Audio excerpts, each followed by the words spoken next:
ಟಿವಿ9 ನಾವು ಫೇಸ್ಬುಕ್ ಲೈವ್ಗೆ ಸ್ವಾಗತ. ನಾನು ಮಾಲ್ತೇಶ್.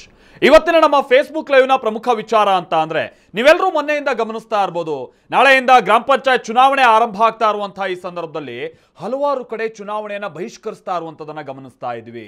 ಅದರಲ್ಲೂ ಕೂಡ ಈ ಕಸ್ತೂರಿ ರಂಗನ್ ವರದಿಗೆ ಸಂಬಂಧಪಟ್ಟ ಹಾಗೆ ನೇರವಾಗಿ ಎಫೆಕ್ಟ್ ಆಗಬಹುದಾದಂತಹ ಗ್ರಾಮಗಳು ಈ ಬಾರಿ ಗ್ರಾಮ ಪಂಚಾಯತ್ ಚುನಾವಣೆಯನ್ನೇ ಬಹಿಷ್ಕರಿಸ್ತಾ ಇದ್ದಾರೆ. ಇಷ್ಟು ಬಾರಿ ಮತದಾನ ಬಹಿಷ್ಕರಿಸೋದು, ಬೇರೆ ಬೇರೆ ಬೇಡಿಕೆಯನ್ನಿಟ್ಟು ಈ ರೀತಿಯನ್ನ ನಾವು ನೋಡ್ತಾ ಇರ್ತಿದ್ವಿ.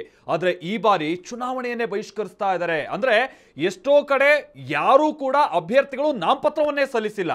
ಅಷ್ಟರ ಮಟ್ಟಿಗೆ ಇಲ್ಲಿ ಕಸ್ತೂರಿ ರಂಗನ್ ವರದಿಗೆ ಸಂಬಂಧಪಟ್ಟ ಹಾಗೆ ಜನ ಭಯ ಬಿದ್ದಿದ್ದಾರೆ. ಇದೇನು ಸಣ್ಣ ಪುಟ್ಟದ ವಿಚಾರ ಅಲ್ಲ. ಯಾಕಂದ್ರೆ ನಮ್ಮ ರಾಜ್ಯದ ವಿಚಾರವಾಗಿ ತೆಗೆದುಕೊಳ್ಳೋದಾದ್ರೆ ಸುಮಾರು 1550ಕ್ಕೂ ಹೆಚ್ಚಿನ ಗ್ರಾಮಗಳು ಅಕಸ್ಮಾತ್ ಕಸ್ತೂರಿ ರಂಗನ್ ವರದಿ ಏನಾದರೂ ಜಾರಿಗೆ ಆದ್ರೆ ನಾವು ಗ್ರಾಮವನ್ನ ತೊರಿಬೇಕಾಗ್ಬಿಡುತ್ತಾ, ಅಥವಾ ನಾವು ಕೃಷಿ ಚಟುವಟಿಕೆಗಳನ್ನ ಹಿಂದೆ ನಡೆಸ್ದಂಗೆ ನಡ್ಸಕ್ಕಾಗಲ್ವಾ, ಅಭಿವೃದ್ಧಿ ಕಾಮಗಾರಿಗಳನ್ನು ಮಾಡಕ್ಕಾಗಲ್ವಾ, ಈ ರೀತಿಯಾದಂತ ಆತಂಕದಲ್ಲಿದ್ದಾರೆ. ಆಮೇಲೆ ಇನ್ನೊಂದು ವಿಚಾರ ನಿಮಗೆ ಗೊತ್ತಿರಲಿ, ಈಗ ಆಲ್ರೆಡಿ ಕಸ್ತೂರಿ ರಂಗನ್ ವರದಿಯನ್ನ ಜಾರಿ ಮಾಡಬೇಕು ಅನ್ನುವಂತ ನಿಟ್ಟಿನಲ್ಲಿ ಕೇಂದ್ರ ಸರ್ಕಾರ ಸುಮಾರು 4 ಬಾರಿ ಅಧಿಸೂಚನೆಯನ್ನ ಹೊರಡಿಸಿದೆ. ಆದ್ರೆ ಈ ಬಾರಿ ಅಂತಿಮವಾದಂತ ಗಡುವನ್ನ ಸ್ವತಃ ರಾಷ್ಟ್ರೀಯ ಹಸಿರು ಪೀಠನೆ ಕೊಟ್ಟಿದ್ದು, NGT ಕೊಟ್ಟಿದ್ದು. ನಾಡಿದ್ದು 31ನೇ ತಾರೀಕು ಅಂದ್ರೆ ಇದೇ ಡಿಸೆಂಬರ್ 31ನೇ ತಾರೀಕಿನ ಒಳಗಾಗಿ ಅಂತಿಮ ಅಧಿಸೂಚನೆ ಹೊರಡಿಸಬೇಕು ಅನ್ನುವಂತ ಸೂಚನೆಯನ್ನ ಕೊಡಲಾಗಿದೆ. ಹಾಗಾದ್ರೆ ಅಕಸ್ಮಾತ್ ಈ ಕಸ್ತೂರಿ ರಂಗನ್ ವರದಿ ಏನಾದ್ರು ಜಾರಿಯಾದ್ರೆ ಈ 1500ಕ್ಕೂ ಹೆಚ್ಚಿನ ಗ್ರಾಮಗಳ ಕಥೆ ಏನು? ಆ ಜನ ಏನಾದ್ರೂ ತಮ್ಮ ಮೂಲ ವಸತಿ ಪ್ರದೇಶವನ್ನೇ ಬಿಟ್ಬಿಡ್ಬೇಕಾಗುತ್ತೆ ಅನ್ನುವಂತ ಆತಂಕದಲ್ಲಿದ್ದಾರಲ್ಲ, ಅದೇ ರೀತಿಯಾಗಿ ಆಗುತ್ತಾ? ನಿಜಕ್ಕೂ ಈ ವರದಿಯಲ್ಲಿರುವಂತಹ ಸಂಗತಿಗಳೇನು? ಈ ವಿಚಾರವಾಗಿ ನಾವು ಮಾತನಾಡ್ತೋಣ. ಬಟ್ ಇದಕ್ಕೆ ಸಂಬಂಧಪಟ್ಟಂಗೆ ನಾನು ಮೊದಲೇ ಹೇಳೋದಾದ್ರೆ ನಮ್ಮ ಜೊತೆಗೆ ವಿಶೇಷ ಅತಿಥಿಗಳು ಜಾಯ್ನ್ ಆಗ್ತಾರೆ. ಪರಿಸರವಾದಿಯಾಗಿರುವಂತಹ ಪ್ರವೀಣ್ ಭಾರ್ಗವ್ ಅವರು ನಮ್ಮ ಜೊತೆಗೆ ಈಗ ಆಲ್ರೆಡಿ ಜಾಯ್ನ್ ಆಗಿದ್ದಾರೆ. ರೈತರ ಆಂಗಲ್ ನಲ್ಲಿ ಮಾತನಾಡಿದ್ರೆ, ಯಾಕಂದ್ರೆ ಈಗ ನೇರವಾದಂತಹ ಹೊಡೆತ ಬೀಳುವಂತದ್ದು ಇದು ಕೃಷಿಕರಿಗೆನೆ. ಅವರ ಸಂಬಂಧಪಟ್ಟ ಹಾಗೆ ಅಥವಾ ಕೃಷಿಕ ಸಮುದಾಯಕ್ಕೆ ಸಂಬಂಧಪಟ್ಟ ಹಾಗೆ ಡಾಕ್ಟರ್ ಮೋಹನ್ ಕುಮಾರ್ ಅವರು ನಮ್ಮ ಜೊತೆಗೆ ಜಾಯ್ನ್ ಆಗ್ತಾರೆ. ಆಮೇಲೆ BR ದೀಪಕ್ ಅವರು ವಕೀಲರು, ಇವರು ಕೂಡ ನಮ್ಮ ಜೊತೆಗೆ ಜಾಯ್ನ್ ಆಗ್ತಾರೆ. ಬಟ್ ಇದಕ್ಕಿಂತ ಮುನ್ನ ಒಂದು ಸಂಗತಿಯನ್ನ ನಿಮ್ಗೆ ಹೇಳ್ಬಿಡ್ತೀವಿ. ಇಲ್ಲಿ ತನಕನೂ ಕೂಡ ಕರ್ನಾಟಕ ಸರ್ಕಾರ ನಡೆದುಕೊಳ್ತಾ ಇರುವಂತ ರೀತಿ ಇದೆಯಲ್ಲ, ಇದು ರೈತರ ಹಿತ ಕಾಪಾಡುವಂತ ರೀತಿಯಾಗಿ ಕಂಡು ಬರ್ತಾ ಇಲ್ಲ. ಜೊತೆಗೆ ಯೋಜನೆಯನ್ನ ಯಶಸ್ವಿಯಾಗಿ ಅನುಷ್ಠಾನಗೊಳಿಸುವಂತ ರೀತಿಯಾಗಿಯೂ ಕಂಡು ಬರ್ತಾ ಇಲ್ಲ. ಈ ಗೊಂದಲಗಳನ್ನ ಪರಿಹರಿಸುವಂತ ರೀತಿಯಾಗಿ ಸರ್ಕಾರ ಯಾವುದೇ ಕ್ರಮಗಳನ್ನು ತೆಗೆದುಕೊಳ್ತಾ ಇಲ್ಲ.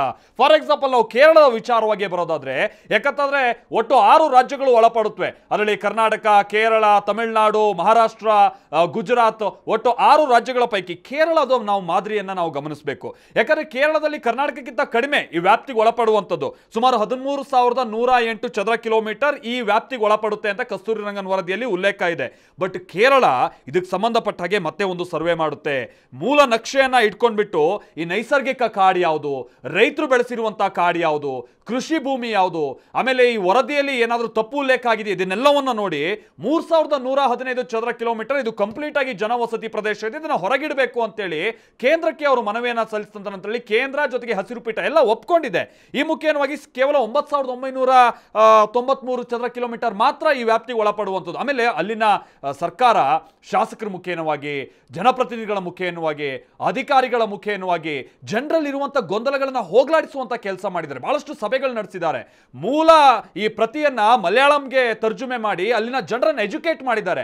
ಬಟ್ ನಮ್ಮ ಸರ್ಕಾರ ಏನ್ ಮಾಡಿದೆ, ನಮ್ಮ ಜನಪ್ರತಿನಿಧಿಗಳು ಏನ್ ಮಾಡಿದ್ದಾರೆ, ನಮ್ಮ ಅಧಿಕಾರಿಗಳು ಏನ್ ಮಾಡಿದ್ದಾರೆ ಅಂತ ಅಂದ್ರೆ ಪ್ರತಿ ಬಾರಿ ಎಲೆಕ್ಷನ್ ಬಂದಾಗ ನಾವು ಈ ವರದಿ ಜಾರಿಯಾಗೋದಕ್ಕೆ ಬಿಡಲ್ಲ, ಇದರಿಂದ ಜನರಿಗೆ ಸಮಸ್ಯೆ ಆಗುತ್ತೆ, ನಮ್ಮ ಸರ್ಕಾರ ಬಂದ್ರೆ ಹೀಗೆ ಹಾಗೆ ಅಂತ ಹೇಳಿ ಇಲ್ಲಿ ತನಕನೂ ಕೂಡ ಇದನ್ನ ಕೇವಲ ರಾಜಕೀಯವಾಗಿ ಬಳಸ್ಕೊಳ್ಳೋ ಪ್ರಯತ್ನ ಆಗಿದೆಯೋ ಹೊರತು ಪರಿಸರವನ್ನ ಅಭಿವೃದ್ಧಿ ಮಾಡೋ ಕಡೆಗೂ ಗಮನ ಕೊಟ್ಟಿಲ್ಲ, ಜನರಲ್ಲಿರುವಂತಹ ಆತಂಕವನ್ನ ದೂರ ಮಾಡೋ ಕಡೆಗೂ ಗಮನ ಕೊಟ್ಟಿಲ್ಲ, ಸರಿಯಾಗಿ ಕೇಂದ್ರ ಸರ್ಕಾರವನ್ನ ಅಪ್ರೋಚ್ ಕೂಡ ಇವರು ಮಾಡಿಲ್ಲ.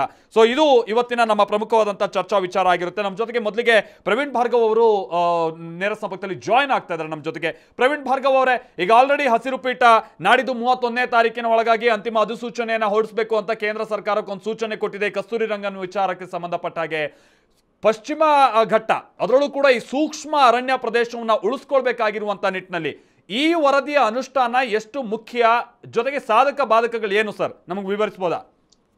ಹೌದು, ನಮಸ್ಕಾರ. ನಾನು ನಿಮ್ಮ ವೀಕ್ಷಕರಿಗೆ ಖಂಡಿತವಾಗಿ ಏನು ಮೊದಲನೇದಾಗಿ ಹೇಳಬೇಕು ಅಂತ ಬಯಸ್ತೀನಿ ಅಂದ್ರೆ, ಯಾರು ಕೂಡ ಭಯಭೀತರಾಗಬಾರದು. ನಿಮ್ಮ ಧ್ವನಿ ಕೇಳಿಸ್ತಾ ಇಲ್ಲ ಅಂತ ಕಾಣಿಸುತ್ತೆ. ಒಂದ್ ಸೆಕೆಂಡ್, ಜಸ್ಟ್ ಖಾಸಗಿ ಹೋಲ್ಡ್ ಜಮೀನು ಸರ್. ಮಾತನಾಡ್ತೀನಿ, ನಿಮ್ಮ ಧ್ವನಿ ನನಗೆ ಸರಿಯಾಗಿ ಕೇಳಿಸ್ತಾ ಇಲ್ಲ. ನಾನು ನಿಮ್ ಜೊತೆಗೆ ಮಾತನಾಡ್ತೀನಿ. ನಮ್ಮ ಜೊತೆಗೆ ಡಾಕ್ಟರ್ ಮೋಹನ್ ಕುಮಾರ್ ಅವರು, ರೈತರು, ಅವರು ಕೂಡ ಜಾಯ್ನ್ ಆಗಿದ್ದಾರೆ. ನಾವು ಪ್ರವೀಣ್ ಭಾರ್ಗವ್ ಅವರನ್ನ ಮಾತಾಡ್ಸೋಣ. ಅವ್ರ ಧ್ವನಿ ನಮ್ಗೆ ಸರಿಯಾಗಿ ಕೇಳಿಸ್ತಾ ಇಲ್ಲ. ಡಾಕ್ಟರ್ ಮೋಹನ್ ಕುಮಾರ್ ಅವರೇ, ರೈತರಿಗೆ ಇದು ಯಾವ ರೀತಿ ಆತಂಕ ತರಿಸ್ತಾ ಇರುವಂತಹ ಸಂಗತಿ? ಯಾಕಂತಂದ್ರೆ ಪ್ರಮುಖವಾಗಿ ಇದರ ನೇರವಾದಂತಹ ಹೊಡೆತ ಇಲ್ಲಿ ರೈತರಿಗೆ ಬೀಳುತ್ತೆ, ಕೃಷಿಕ ಸಮುದಾಯಕ್ಕೆ ಬೀಳುತ್ತೆ. ಹೇಳಿ ಸರ್. ನಮಸ್ಕಾರ. ಹೇಳಿ ಸರ್, ಹೇಳಿ ಸರ್. ಇದು ಕಸ್ತೂರಿ ರಂಗನ ವರದಿ ಜಾರಿಗೆ ಮಾಡಕ್ಕೆ ಮುಂಚೆನೆ ಪಶ್ಚಿಮ ಘಟ್ಟಗಳ ಬಗ್ಗೆ ಒಂದು ಸ್ಟಡಿ ಮಾಡ್ಬೇಕು ಅಂತ ಹೇಳಿ 1980ನೇ ಇಸ್ವಿಯಲ್ಲೇ ಕೇಂದ್ರ ಸರ್ಕಾರ ಡಾಕ್ಟರ್ ಸಾನೆ ಅವರಿಗೆ ಅಧಿಕಾರವನ್ನು ಕೊಟ್ಟಿತ್ತು. ಅದಾದ ನಂತರ ಈ ಒಂದು ಪಶ್ಚಿಮ ಘಟ್ಟವನ್ನು ಕಾಪಾಡಬೇಕು ಅಂತ ಹೇಳೋ ಉದ್ದೇಶದಿಂದ ಪ್ರೊಫೆಸರ್ ಮಾಧವ ಗಾಡ್ಗಿಲ್ ಅವರು ಪರಿಸರ ತಜ್ಞರಿಗೆ 2008-9ರಲ್ಲಿ ಆ ಒಂದು ಅಧಿಕಾರವನ್ನು ಕೊಟ್ಟಾಗ ಅವರು ಈ ಪಶ್ಚಿಮ ಘಟ್ಟವನ್ನು ಕನ್ಸರ್ವೇಟ್ ಮಾಡ್ಬೇಕು ಅಂತ ಹೇಳಿ 2011ರಲ್ಲಿ ಒಂದು ರಿಪೋರ್ಟ್ ಅನ್ನು ಸಬ್ಮಿಟ್ ಮಾಡಿದ್ರು. ಅದ್ರಲ್ಲೂ ಆ ರಿಪೋರ್ಟ್ ಅದು ಅಕ್ಯುರೇಟ್ ಇಲ್ಲ ಅಂತ ಅವರೇ ಹೇಳಿದ್ದಾರೆ. ಅದ್ರ ಜೊತೆಗೆ ಅವ್ರು ಏನ್ ಮಾಡಿದ್ರು, ಆ ಮಾಧವ ಗಾಡ್ಗಿಲ್ ಅವರು ತಾಲೂಕನ್ನು ಒಂದು ಯೂನಿಟ್ ಆಗಿ ಇಟ್ಕೊಂಡು ಅದರಲ್ಲಿ ಸಮ್ ರಿಸ್ಟ್ರಿಕ್ಷನ್ಸ್, ರೆಗ್ಯುಲೇಷನ್ಸ್ ಮತ್ತೆ ಪ್ರಾಹಿಬಿಷನ್ ಅಂತ ಹೇಳಿ ಮಾಡಿ 2 ಎಕೋ ಸೆನ್ಸಿಟಿವ್ ಏರಿಯಾ ಮತ್ತೆ ಎಕೋ ಸೆನ್ಸಿಟಿವ್ ಝೋನ್ ಅಂತ ಮಾಡಿದ್ರು.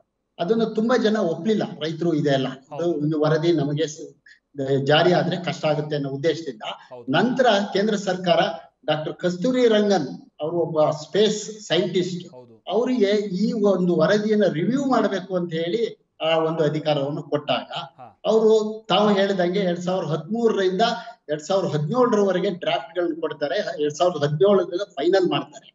ಅದ್ರಲ್ಲಿ ಅವರು ಮುಖ್ಯವಾಗಿ ತಾಲೂಕನ್ನ ಬಿಟ್ಟು ವಿಲೇಜ್ ಲೆವೆಲ್ಗೆ ತಗೊಂಡು ಹೋಗ್ತಾರೆ.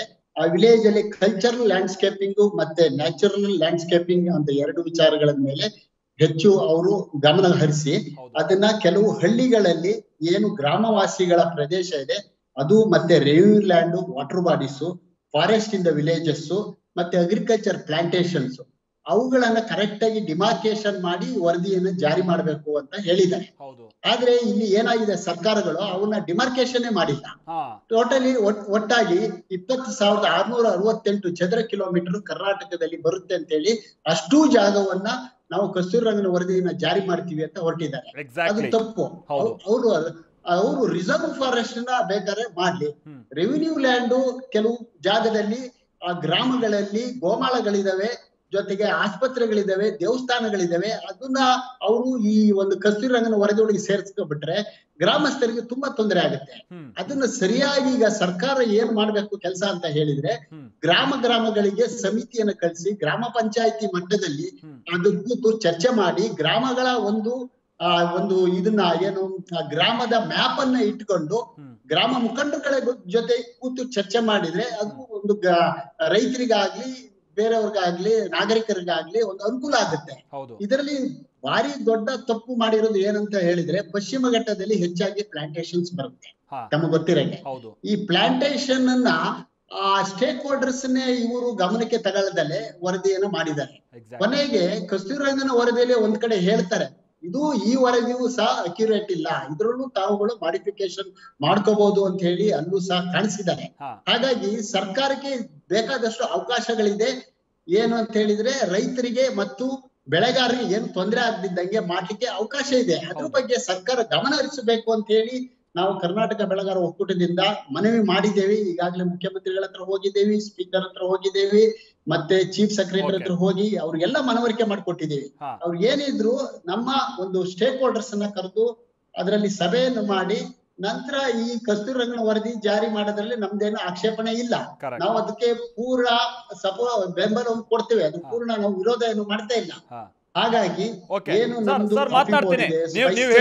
ನೀವು ಹೇಳೋ ವಿಚಾರದಲ್ಲಿ ಒಂದು ಸ್ಪಷ್ಟ ಆಯ್ತು ಮೋಹನ್ ಕುಮಾರ್ ಅವರೇ. ನಾನು ಅದೇ ಎಕ್ಸಾಂಪಲ್ ಕೊಡ್ತಾ ಇದ್ದೆ. ಕೇರಳ ಸರ್ಕಾರ ನಡ್ಕೊಂಡಿರುವಂತ ರೀತಿಯಾಗೂ ನಮ್ಮ ಸರ್ಕಾರ ನಡ್ಕೊಳ್ಳೋ ರೀತಿಗೂ ವ್ಯತ್ಯಾಸ ಹೇಗಿದೆ ಅಂತ. ನೀವು ಹೇಳಿದಾಗೆ ಕೇರಳ ಸರ್ಕಾರದಲ್ಲಿ ಆ ವರದಿಯನ್ನು ಕೂಡ ಮತ್ತೆ ರಿವೈಸ್ ಮಾಡಿದ್ರು, ಬಹಳಷ್ಟು ಪ್ರದೇಶವನ್ನ ಹೊರಗಿಟ್ರು. ಅಲ್ಲಿ ಆಲ್ರೆಡಿ ಈಗ ಜನವಸತಿ ಪ್ರದೇಶ, ಅದನ್ನೆಲ್ಲ ಮುಟ್ಟಕ್ಕಾಗಲ್ಲ ಅಂತ. ಬಟ್ ನಮ್ಮ ಸರ್ಕಾರ ಆ ಥರದ್ದೇನೂ ಕೂಡ ಮಾಡಿಲ್ಲ. ನಮ್ಮ ಜೊತೆಗೆ ಪ್ರವೀಣ್ ಭಾರ್ಗವ್ ಅವರು ಸಂಪರ್ಕದಲ್ಲಿದ್ದಾರೆ. ಪ್ರವೀಣ್ ಭಾರ್ಗವ್ ಅವರೇ, ಈಗ ನನ್ನ ಧ್ವನಿ ನಿಮಗೆ ಕೇಳಿಸ್ತಾ ಇದೆ ಅಂತ ಕಾಣಿಸುತ್ತೆ. ಈ ಕಸ್ತೂರಿ ರಂಗನ್ ವರದಿ ಅನುಷ್ಠಾನ ಯಥಾವತ್ತಾಗಿ ಆಗ್ಬೇಕಾದಂತ ಅನಿವಾರ್ಯತೆ ಇದೆಯಾ, ಅಥವಾ ಅದನ್ನ ರಿವೈಸ್ ಮಾಡೋದಕ್ಕೆ ಅವಕಾಶ ಇದ್ದು ಕೂಡ ಸರ್ಕಾರ ಸುಮ್ಮನೆ ಕೂತಿದ್ಯಾ, ಏನ್ ಕತೆ? ಇಲ್ಲ, ಈಗ ಕೇಳ್ತಾ ಇದೆಯಾ ನನ್ನ ವಾಯ್ಸ್? ಕೇಳಿಸ್ತಾ ಇದೆ, ಹೇಳಿ ಸರ್. ಮೊದಲನೇ ಮಾತು ನಾನು ಹೇಳಬೇಕು ಅಂದ್ರೆ ಇದ್ರಲ್ಲಿ ತುಂಬಾ ಭ್ರಮೆಗಳಿವೆ, ತುಂಬಾ ಪಟ್ಟಭದ್ರ ಹಿತಾಸಕ್ತಿಗಳು ಬಹಳ ತಪ್ಪು ಮಾಹಿತಿಗಳನ್ನ ಹಂಚ್ಕೊಂತಾ ಇದ್ದಾರೆ. ಇದ್ರ ಬಗ್ಗೆ ನಾನು ಕ್ಲಿಯರ್ ಆಗಿ ಸ್ವಲ್ಪ ನಿಮ್ಮ ವೀಕ್ಷಕರಿಗೆ ತಿಳಿಸಕ್ ಬಯಸ್ತೀನಿ. ಹೇಳಿ ಸರ್. ಮೊದಲನೇದಾಗಿ ಯಾರು ಕೂಡ ಸರಿಯಾಗಿ ಈ ನೋಟಿಫಿಕೇಶನ್ ನ ಓದ್ತಾ ಇಲ್ಲ. ಈ ಅಧಿಸೂಚನೆ ಅರಣ್ಯ ಅಧಿಸೂಚನೆ ಅಲ್ಲ, ಇದು ಸೂಕ್ಷ್ಮ ಪರಿಸರ ವಲಯ ಅಧಿಸೂಚನೆ. ಇಲ್ಲಿ ಯಾವ ಎನ್ವೈರನ್ಮೆಂಟ್ ಪ್ರೊಟೆಕ್ಷನ್ ಆಕ್ಟ್ ಅಡಿಯಲ್ಲಿ ಇದನ್ನ ಇಶ್ಯೂ ಮಾಡ್ತಾ ಇರೋದು. ಇದರಲ್ಲಿ ಯಾವ ರೈತರ ಜಮೀನು ಕಬಳಿಸ್ಕೊಳ್ಳಕ್ಕೆ ಇಲ್ಲ ಅಕ್ವೈರ್ ಮಾಡಕ್ಕೆ ಯಾವ ಹಕ್ಕು ಸರ್ಕಾರಗಳಿಗೆ ಇಲ್ಲ. ಇದರಿಂದ ಯಾರು ಭಯಭೀತರಾಗೋ ಅಂತ ಪರಿಸ್ಥಿತಿ ಅಲ್ಲ. ಯಾರು ಜಮೀನ್ ಕಳ್ಕೊಳ್ಳೋದಿಲ್ಲ. ಯಾರು ಕೂಡ ಅವರು ಏನ್ ಕೃಷಿ ಇತ್ಯಾದಿ ಪ್ಲಾಂಟೇಶನ್ ಇತ್ಯಾದಿ ಚಟುವಟಿಕೆಗಳು ನಡೆಸ್ತಾ ಇದ್ದಾರೆ ಅದ್ರ ಪಾಡ್ಗೆ ಅದು ಸರಾಗವಾಗಿ ನಡ್ಕೊಂಡು ಹೋಗತ್ತೆ. ಕಸ್ತೂರಿ ರಂಗನ್ ವರದಿ ಬರೋದ್ರಿಂದ ಜಾರಿ ಆಗೋದ್ರಿಂದ ಅದಕ್ಕೆ ಯಾವುದಕ್ಕೂ ಧಕ್ಕೆ ಆಗೋದಿಲ್ಲ ಅಂತ ನಾನು ಸ್ಪಷ್ಟವಾಗಿ ಇಲ್ಲಿ ಹೇಳಕ್ ಬಯಸ್ತೀನಿ. ಎರಡನೇ ವಿಷಯ ಏನು ಅಂದ್ರೆ, ಈಗ ನಮ್ಮ ಪ್ಯಾನಲಿಸ್ಟ್ ಒಬ್ರು ಹೇಳಿದ್ರು, ಅವರ ಒಂದು ಅಭಿಪ್ರಾಯ ಕೊಟ್ರು. ಏನು ಅಂತ ಅಂದ್ರೆ, ಇಲ್ಲಿ ಬೌಂಡ್ರಿನೇ ಡಿಮಾರ್ಕೇಟ್ ಆಗಿಲ್ಲ ಅಂತ. ಎಲ್ಲಾ ತರ ಬೌಂಡ್ರಿ ಡಿಮಾರ್ಕೇಟ್ ಆಗಿದೆ. ಇದರಲ್ಲಿ ಪಶ್ಚಿಮ ಘಟ್ಟದ 35% ಮಾತ್ರ ಕಸ್ತೂರಿ ರಂಗನ್ ವರದಿ ರೆಕಮೆಂಡ್ ಮಾಡಿರೋದು ಸೂಕ್ಷ್ಮ ಪರಿಸರ ವಲಯ ಮಾಡಕ್ಕೆ. ಇದು ಯಾವುದು? ಈ ಜಾಗ ಯಾವುದು? ಇದರಲ್ಲಿ ಬಹುತೇಕ ಜಾಗ ಬಂದು ಈಗಾಗ್ಲೇ ಇರುವಂತಹ ಮೀಸಲು ಅರಣ್ಯಗಳು, ರಕ್ಷಿತ ಅರಣ್ಯಗಳು, ಅಭಯಾರಣ್ಯಗಳು ಮತ್ತೆ ರಾಷ್ಟ್ರೀಯ ಉದ್ಯಾನಗಳು. ಇದಾಗ್ಲೇ ಘೋಷಣೆ ಆಗಿರುವಂತ ಜಾಗಗಳು. ಇದಲ್ಲದೆ ಅದಕ್ಕೆ ತುಂಬಾ ಅಂಟ್ಕೊಂಡು ಆಸುಪಾಸಿನಲ್ಲಿ ಇರುವಂತ ಗ್ರಾಮಗಳು ಮಾತ್ರ ಇದರ ವ್ಯಾಪ್ತಿಗೆ ಬರುತ್ತೆ. ಅಲ್ಲೂ ಕೂಡ 3 ತರ ಝೋನ್ಗಳಿವೆ. ಒಂದು ರೆಡ್ ಕ್ಯಾಟಗರಿ ಆಕ್ಟಿವಿಟಿ, ಇನ್ನೊಂದು ಆರೆಂಜ್ ಮತ್ತೆ ಇನ್ನೊಂದು ಹಸಿರು. ಈ ಹಸಿರು ಕ್ಯಾಟಗರಿಯಲ್ಲಿ ಎಲ್ಲಾ ತರ ಕೃಷಿ ಚಟುವಟಿಕೆಗಳು ಅವಕಾಶ ಇದೆ. ಅದಕ್ಕೆ ಯಾವ ಅಡ್ಡಿ ಆತಂಕನೂ ಇಲ್ಲ.